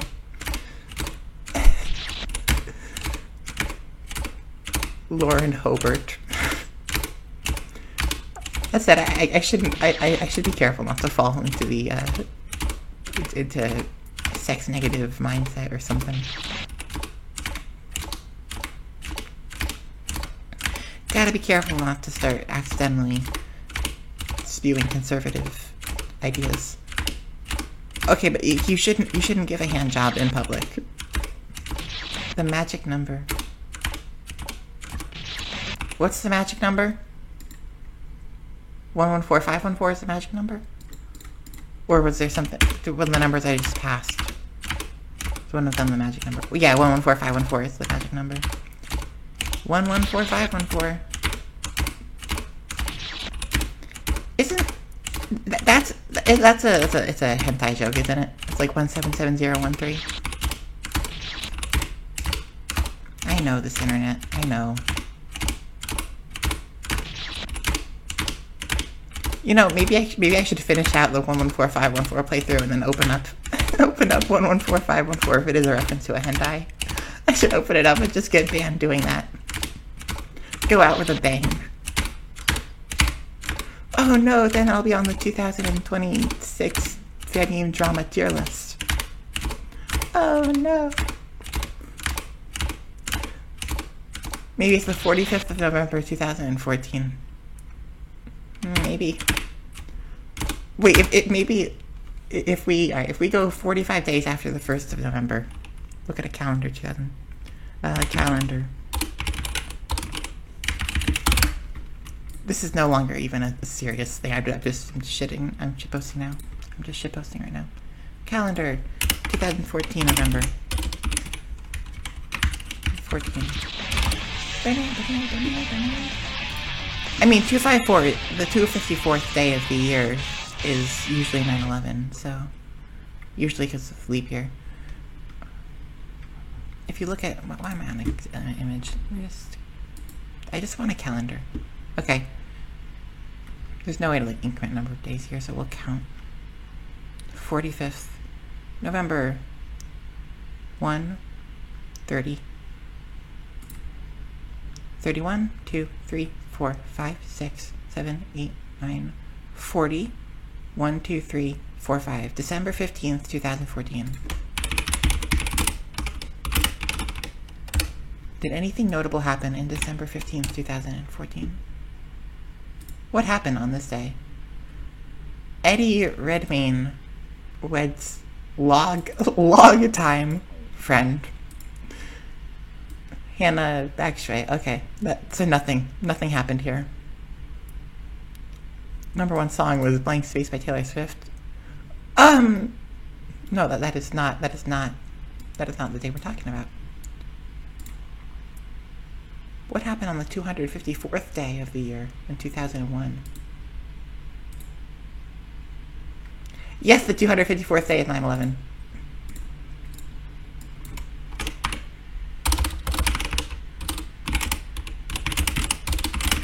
But only 3 years. 3 years a day. Yeah, September 11th is the 254th day of the year. 255th. I said 2000. 254th day of the year. 255th on leap years.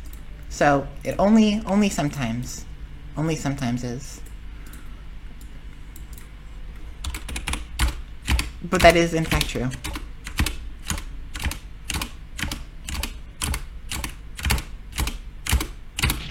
George W. Bush did 254. Maybe someone can go at some point and make a lonely UFO fight and just put George W. Bush there. That was a stupid idea. Maybe he doesn't, I don't know.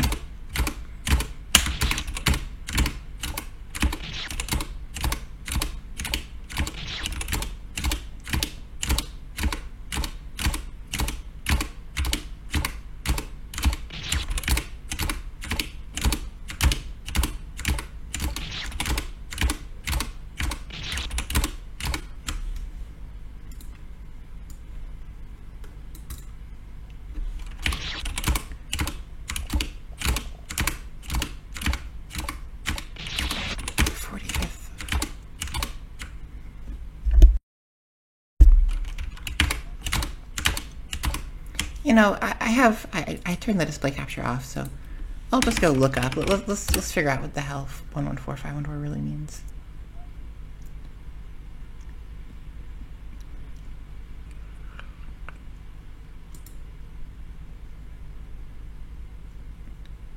A famous motto by the great Japanese actor and comedian Yaju Senpai.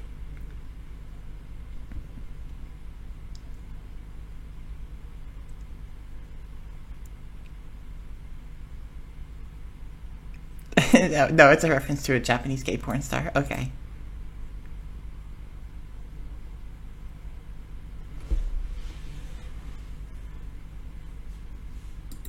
That's...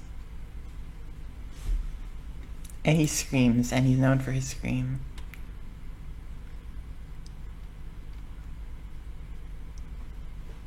Okay. That's what it's a reference to. That's cool to know. Well, at least it's gay. It's a gay number. Yay, gay people.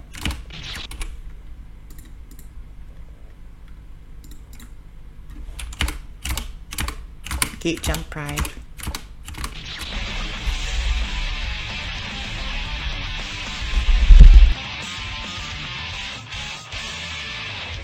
And as I'm saying that, my foot just fell asleep because I was sitting on my leg weird. Fuck.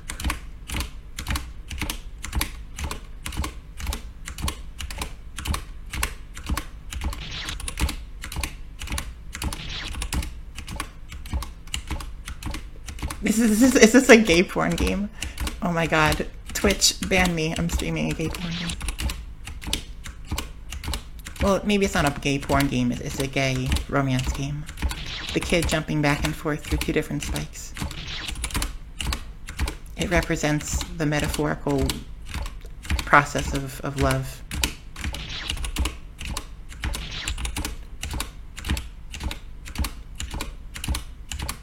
It's a standard here. I can make it serious and political again. It's a representation of how it feels to have homo-romantic love in a homophobic country. You can't be you don't want to be too quiet, too low, because then you'll just live an unfulfilling life. But you can't be too loud about it, too high, because then you get struck down. You have to find that you're living constantly in the space between, trying to portray your love and represent yourself without being destroyed by the world around you.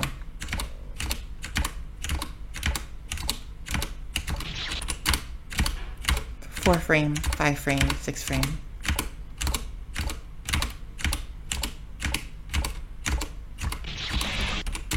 Also, the constant S&D jump sound effect in my ear, it kind of drives me a little insane. I'm lucky one of my headphones stopped working. I'm only hearing it in one ear.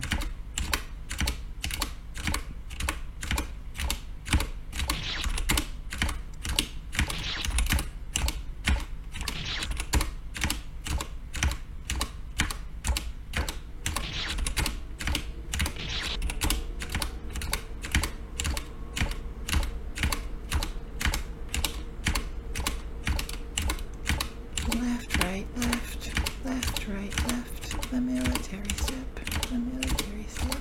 The Air Force rep, the Air Force rep. Left go, right go, pick up the go, left go, right go, Leo.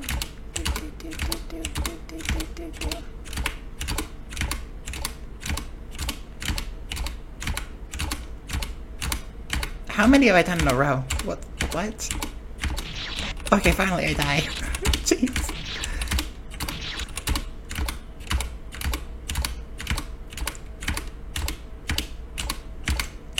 I just stopped talking and now I'm consistent gay jumps. Okay. Because I got an audience now, I have to tighten up.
It is a K porn game.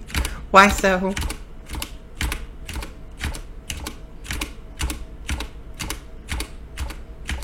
Doing Bill Gates. Yeah.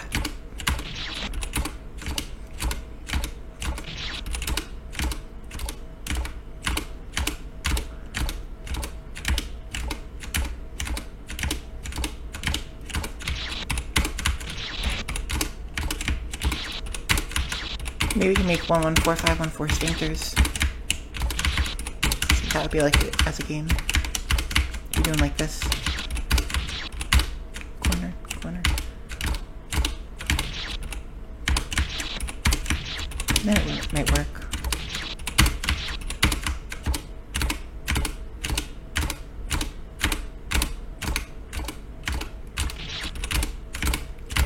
I really hope I don't lead to any, don't inspire any more 114514 games. I think we should all not have more of these. That's actually such a horrible thing for me to say. I love art. Do whatever the hell you want. I don't know why I just snap back into elitist banging boomer mode. There's a 10 million gate jump game. It's not hurting anyone. Play what you want to play, make what you want to make. Try the 1145 variants. Ooh, what would that be? Snapping into game dev mode and not talking politics anymore because I want to know about this.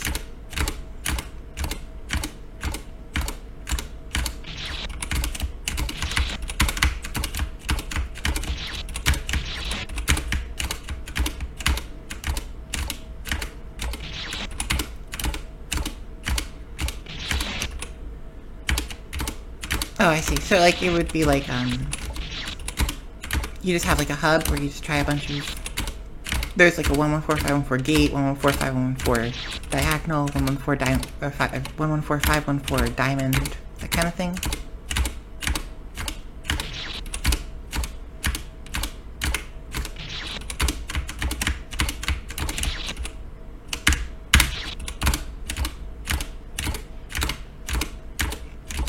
Do the 114514 hold right drop corner.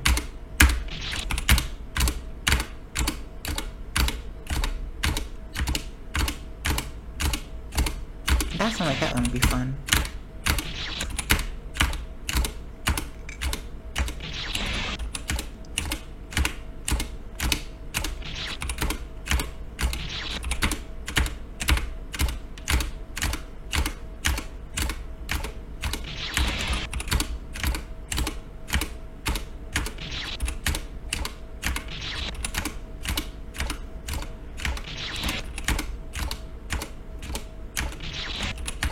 Oh, low gravity. Oh, it's like gimmick at 14512. Yeah, that'd be interesting.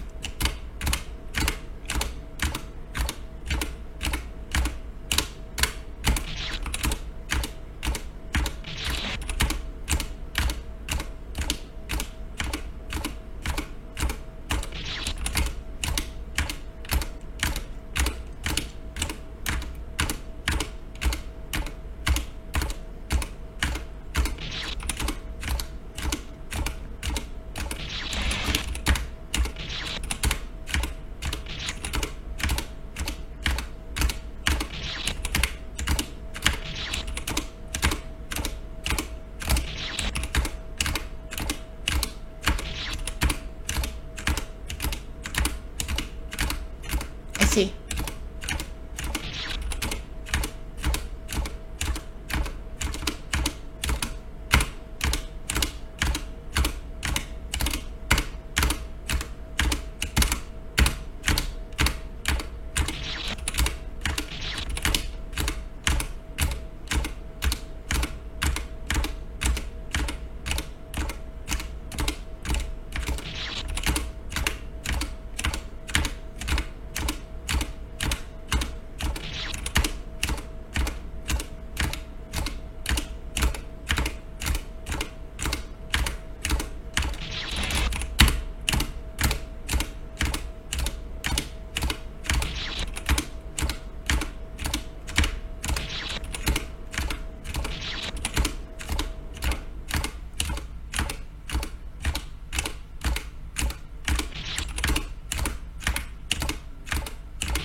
this point, I think the only way for America to move forward, I think America is on the path to move forward. I think America is going to, I think the people, at least, the people want more. I think they've always wanted more, and I think that's why Bernie Sanders has been so popular in 2016. And that's why Obama was able to flip Florida blue.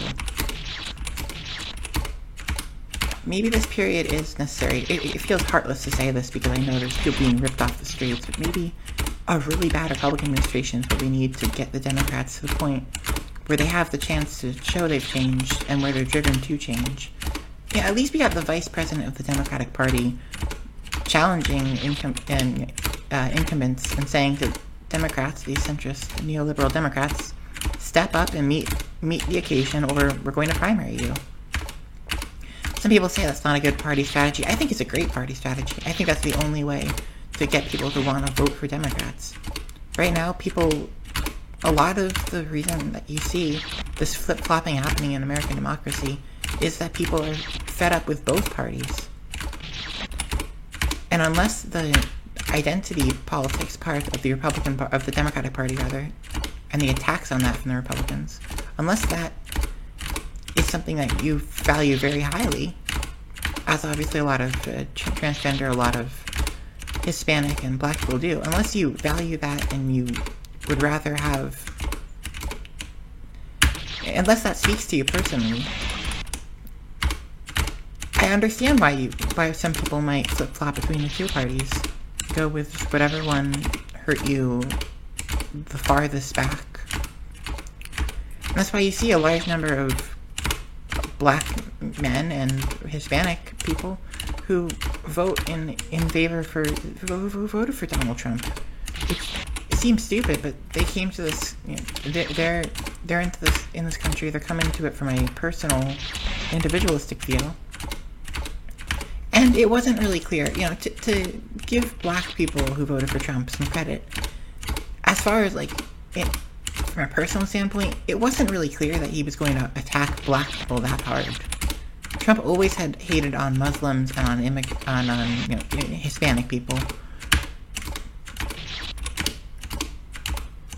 And frankly, it's all very confusing because a lot of it is politicians just changing themselves to.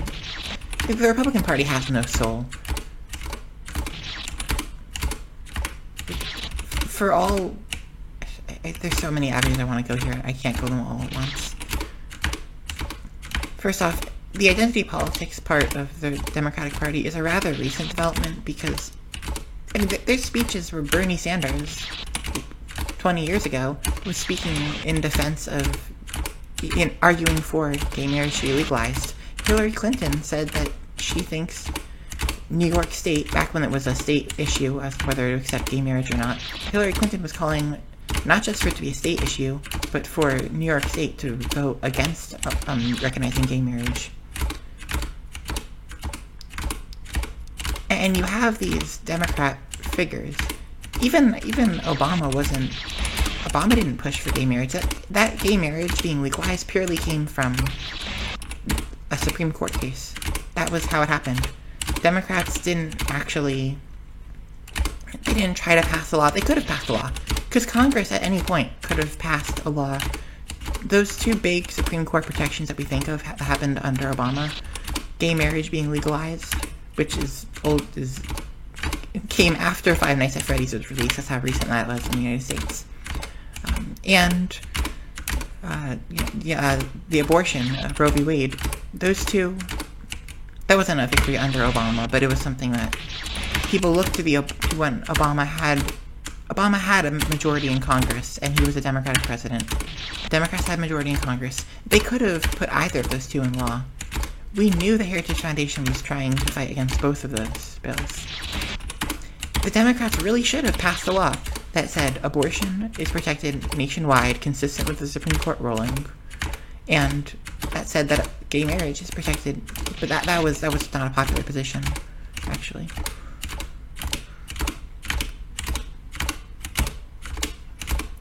Democrats would never have passed a law to protect gay marriage, to establish gay marriage nationwide, because a lot of those Democrats came from states that didn't recognize it at the state level.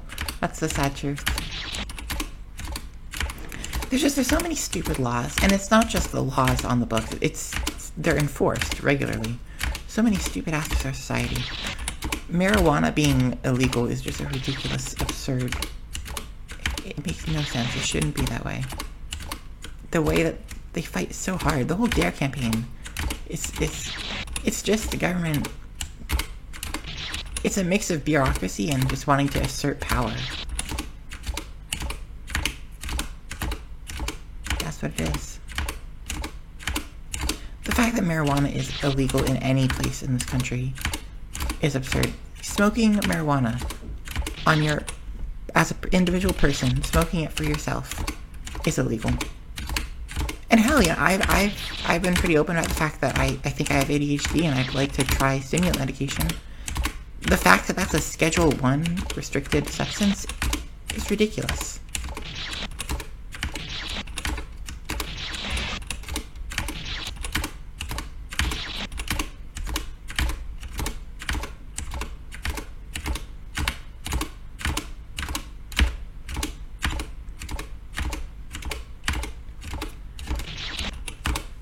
And we forgot, it's in this nation, you have alcohol, which is purely destructive. There is no good effect of intoxication.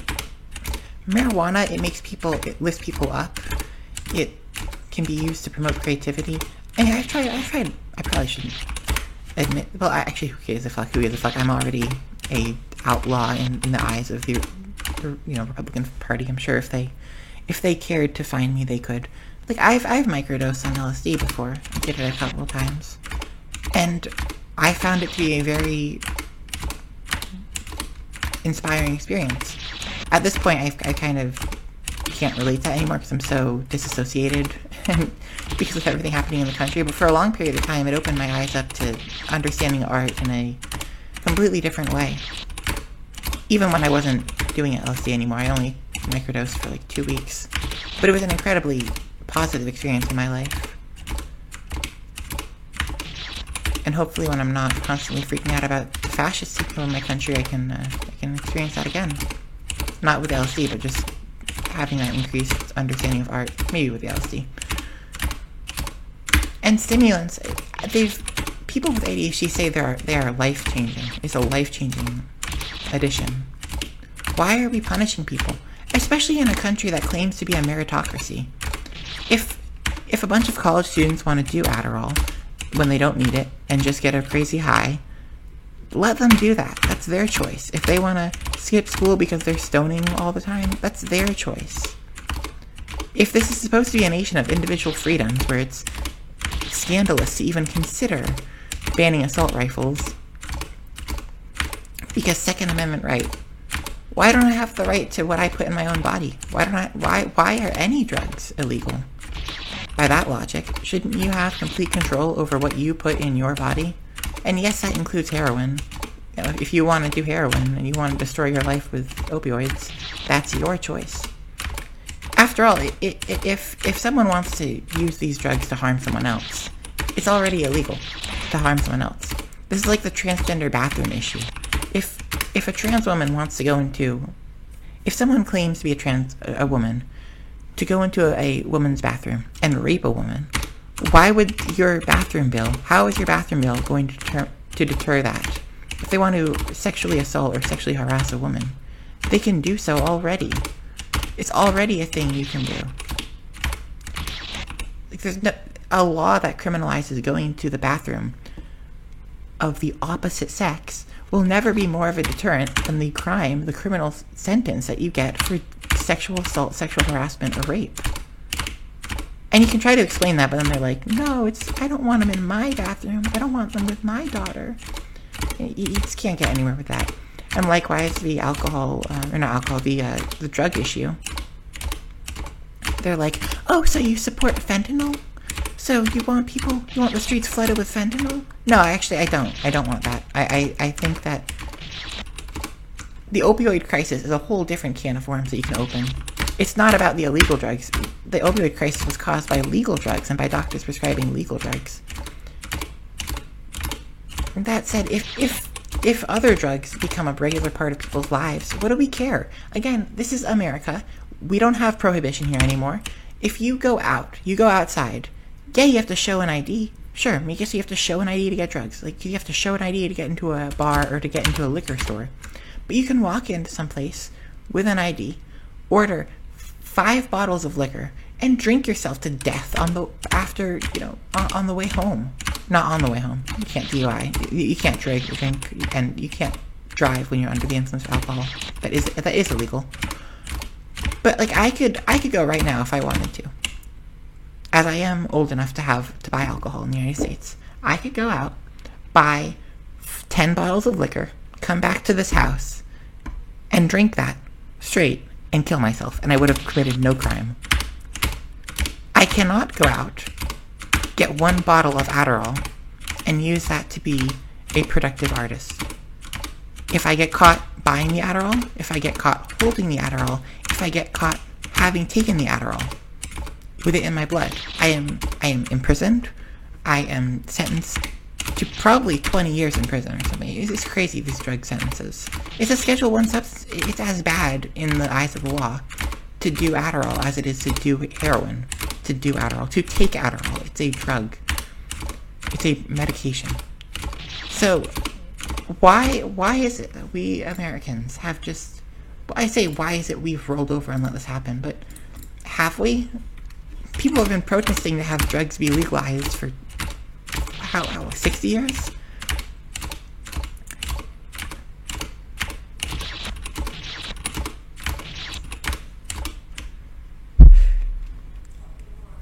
And they've been protesting to have, people have been asking for Medicare for all for that same, majority of, I think it's something like 80% or 70% of Americans want Medicare for all. They want Citizens United overturned. This is a bipartisan issue. And some of the people that vote against that are still going to vote for Democrats. So their vote, they might not want Medicare for all, but they'll vote for Democrats, so they're contributing to it. The only reason you don't have Medicare for all is because the medical industry, the insurance industry really, is bribing the government so that they don't have, the government can't get, so that the politicians don't push these bills, so that the people can't get those bills.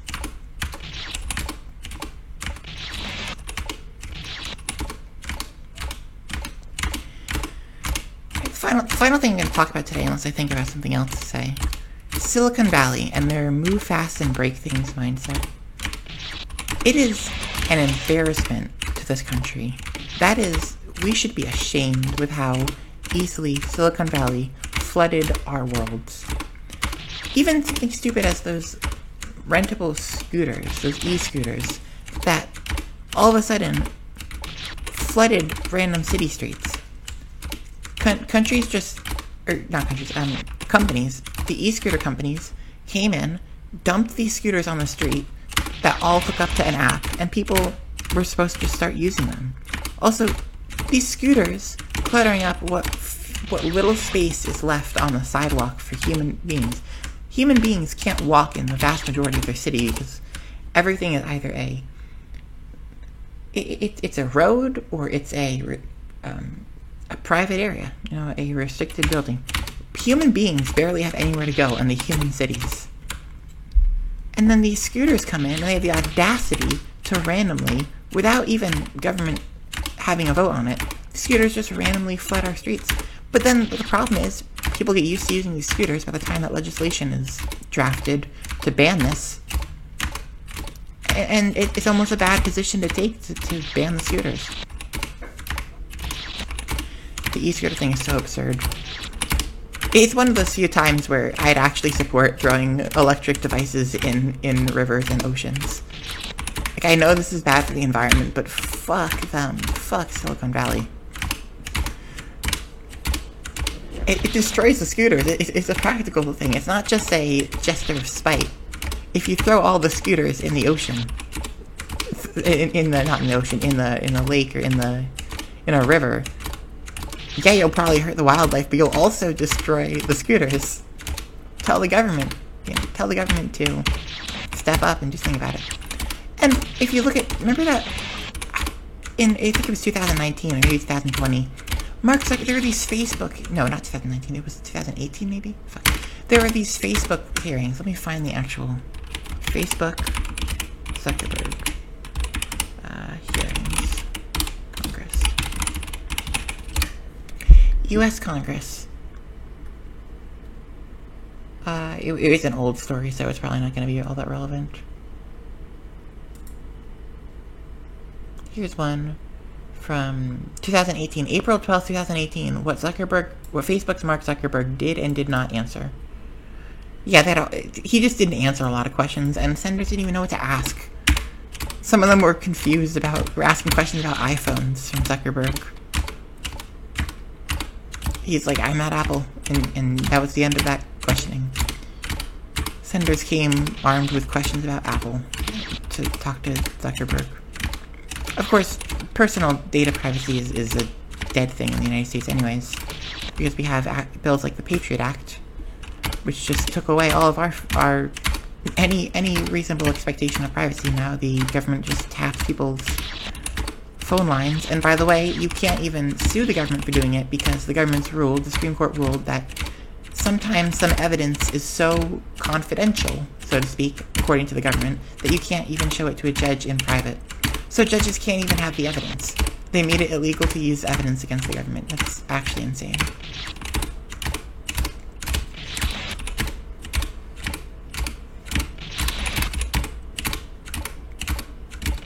But as to go back to the scooter point, because I think this actually has relevance. It's not just the history, it's about what you do moving forward.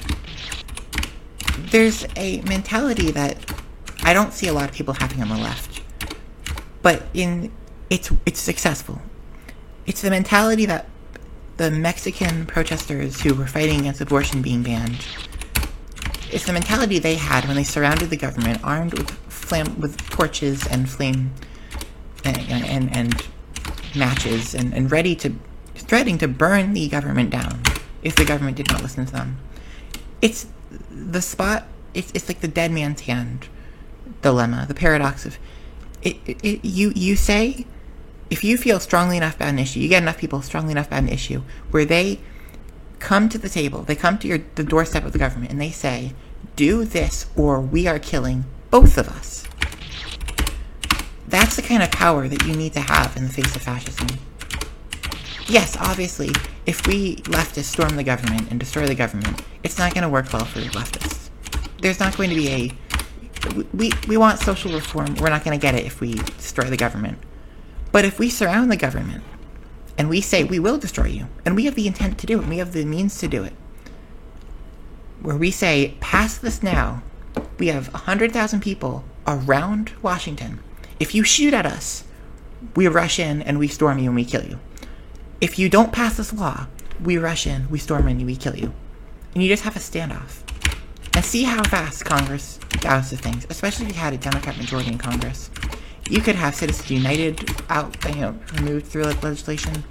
You could have Medicare for all. You could have universal basic income if you wanted to fight for that. But as for the things that everyone already wants, you want Silicon Valley to be regulated, you want Amazon to have their power taken away, that's how you do it. Create a whole list of demands, pass it out, surround Congress with 100,000, 50,000, 20,000, just enough people that they can't count how many are there. You surround and you proclaim clearly, if you shoot us, we kill you. If you use any chemical weapons on us, we kill you. We are fed up, we are irrational. That's what they fear most. The government fears people that are willing to act even against reason. Because the government can put as many legal deterrents as they want. They can put as high of a sentence for these actions. But at this point, it's not even practical to do so. Argue what you want, but if you shoot us, if you arrest us, if you use chemical weapons on us, the moment you arrest one of us, we're all coming in, and you can start shooting and massacring. You can take out 1,000 people. There's 19,000 that are coming in, and we're going to beat your Congress members senseless. And we're just coming in across the board. Maybe we'll save AOC and some of the progressives. But, if you're a Democrat, you can't speak against us. That's the energy of Jan 6. That's the energy that Americans need to have. That's what I always admired about Jan 6. I hate why they did it, but I love what they did. To say, you are all going to bow for us. You are all going to bend to our demand, or we're going to kill all of you. And that might mean burning the government down. That might mean killing the individual politicians. That might mean, like the Supreme Court justices, leftists, if there were leftists, and I say this knowing I could have done it too, if leftists really wanted to push for reform, we know Supreme Court justices serve for life. You could have shot not Brian Thompson, you could have shot, Justice Alito could have been shot. Kavanaugh. Amy Barrett. And what's the name of that other one? What's the name of the guy that George W. Bush put in place, the black man? The ultra-conservative black man who was put in to replace a civil rights pioneer just because he's black. Supreme Court 2025 justices. He's still there. You could still kill this guy, but now it wouldn't be practical because Trump's gonna put someone else up there. Yeah, I'm looking at this man right now, but I can't remember his name.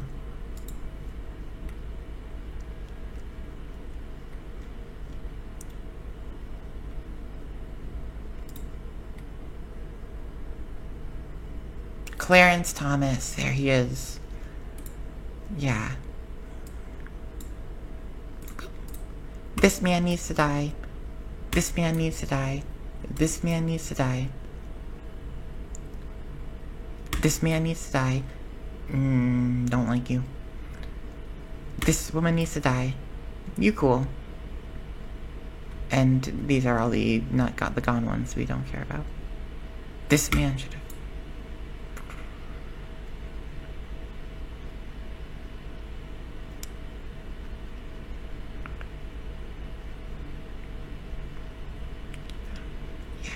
Kill, kill, kill. Kill, kill, kill. Ironically, it's only, or not ironic, but like, noting here that Kagan, Sotomayor, and Jackson, the three justices that are actually not horrible people, are all women. Of course, Barrett, also a woman, but she needs to die.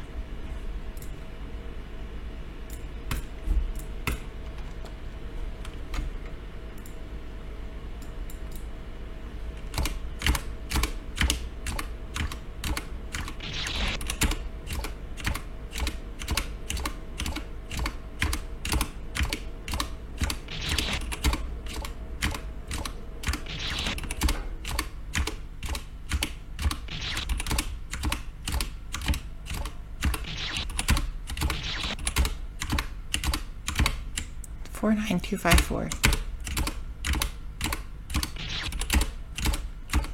I'm gonna get to 50K and then I'm thinking to end here. I've said everything I have to say.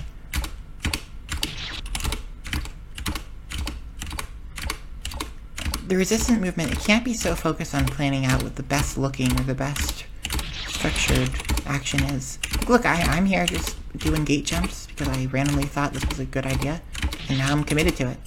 That's the kind of energy you need to bring outside out there. And also to bring in rallying. And in individual action. Yeah, burning down the Tesla dealership isn't going to stop Elon Musk from destroying the government. It's not about that. It's about showing that people are dangerous. It's about showing that people are willing to act, and they're acting now. You have to make the government want to satisfy the people. Because if you go out and protest peacefully, the government can ignore that. Then it's just each politician deciding whether that protesting group is going to maybe vote you out or not. But the Jan 6th crowd, that type of people, that storm the government, that make it every politician's problem. Now every politician cares. Of course, they didn't end up following through. They didn't end up actually doing anything. You need to have a clear plan. You need to be prepared to cause real damage, and you need to make it clear. You also need to present that you're prepared to cause real damage. Because the goal is not to destroy the government. The goal is to make the government convinced that you are going to destroy the government, so the government does what you want. The goal is to scare into into compliance. You have to scare the government into doing what you're fighting for. In this case, if you want Medicare for all, you want the government to provide its citizens health care, you surround the government and say, sign a bill to begin the process to create a public option, Medicaid, make it so that everyone can apply to Medicaid. Medicaid for all. You could do that right now. They could do that right now in Congress. So you surround Congress and you tell them, if you attack us, we kill you.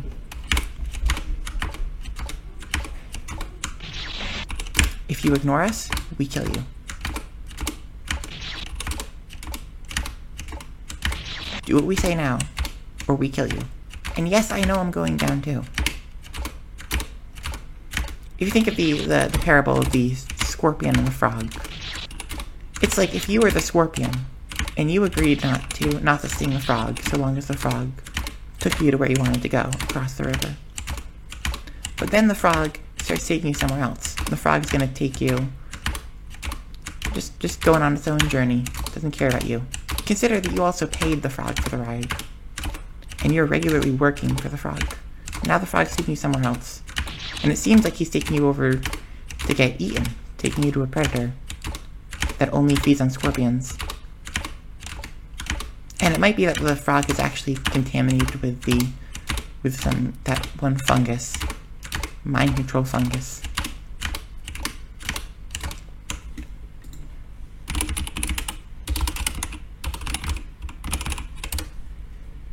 The cordyceps.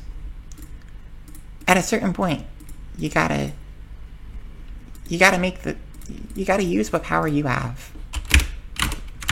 We, the people, regardless of what the law says, have the physical ability to go into any part of this country and burn it down. You can declare that the White House is protected and you're not allowed to be there without permission, but it's up to the officers to enforce that. And if you have 5 officers outside the Capitol making sure no one storms in, and I bring 19,000 people to your front door, you can shoot. Each one of those officers has 6 bullets. Say they hit with everyone. They injure or kill 30 people. And the rest of us come in and we destroy you. What's really going to happen, though, is what we saw happen in Jan 6, is the officers aren't going to shoot because they know that, yes, they can hit one person, but then they've made themselves a target. Then they've shown that they're willing to kill. And so, at that point, human nature, you're dealing with someone who's killing members of your group. You have to kill them. And it would be to kill, not just to subdue. At that point, human beings, especially in a mob, we've seen how mob mentality goes. The group of people sways to the loudest voice, and if you're shot at, what that really says to people, even if you don't say it out loud, is, avenge me. That person's a danger. Kill them. That's what people are going to hear. That's the kind of energy we need to bring. That's the kind of energy that should be fighting to get abortion legalized from Congress. And I don't think now is the time for that. I don't think the MAGAs would listen. I think the MAGAs would try to call you on your bluff, even if it's clear, abundantly clear, that you have the means to destroy them.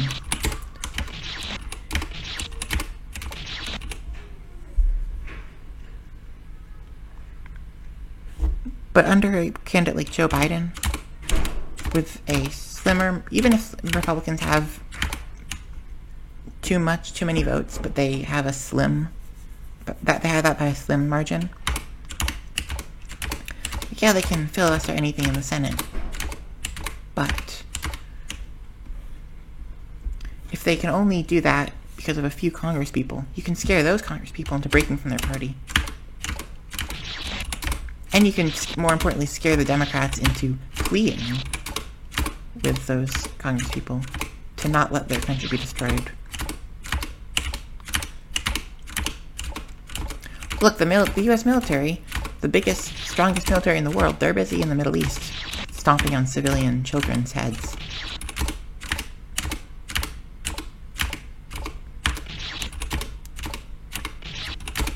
They're not going to be able to do anything if you surround the Capitol. Don't give them the time to think. Don't give them the time to make a plan. You surround the Capitol when you have Congress that you think would bend to that. Because it ultimately, it does put you in a state where you're locked into that route. You kind of can't go back at that point. You surrounded the Capitol, threatened the government, you committed treason. You just have to make the government bow to you first so that they don't push you on it. And maybe, you know what, maybe how that happens is a bunch of Democrat congresspeople win and the House and Senate flips blue, and then Republicans refuse to let them in because Republicans are afraid they're going to impeach Trump. Maybe that's what brings citizens to surround the White House. Like in South Korea, they flooded the streets when the South Korean president declared martial law.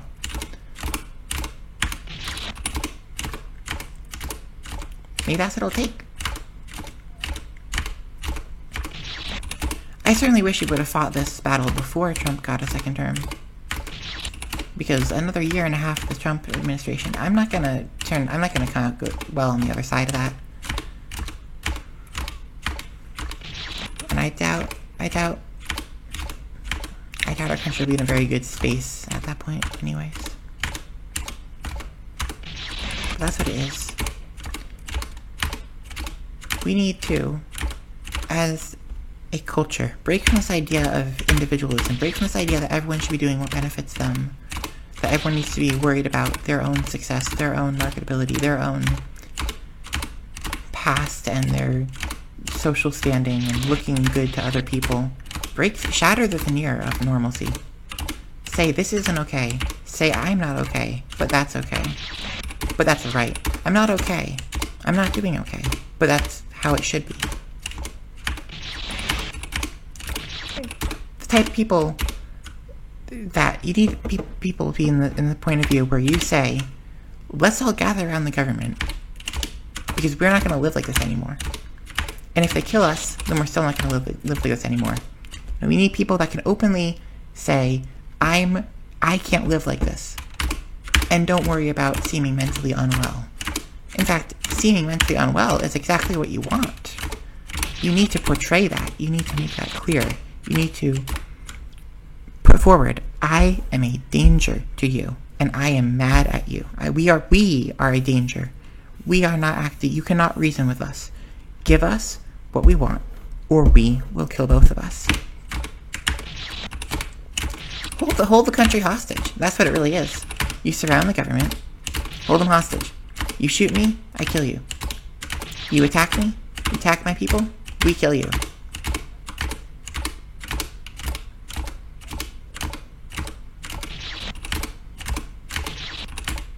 You just stand them down.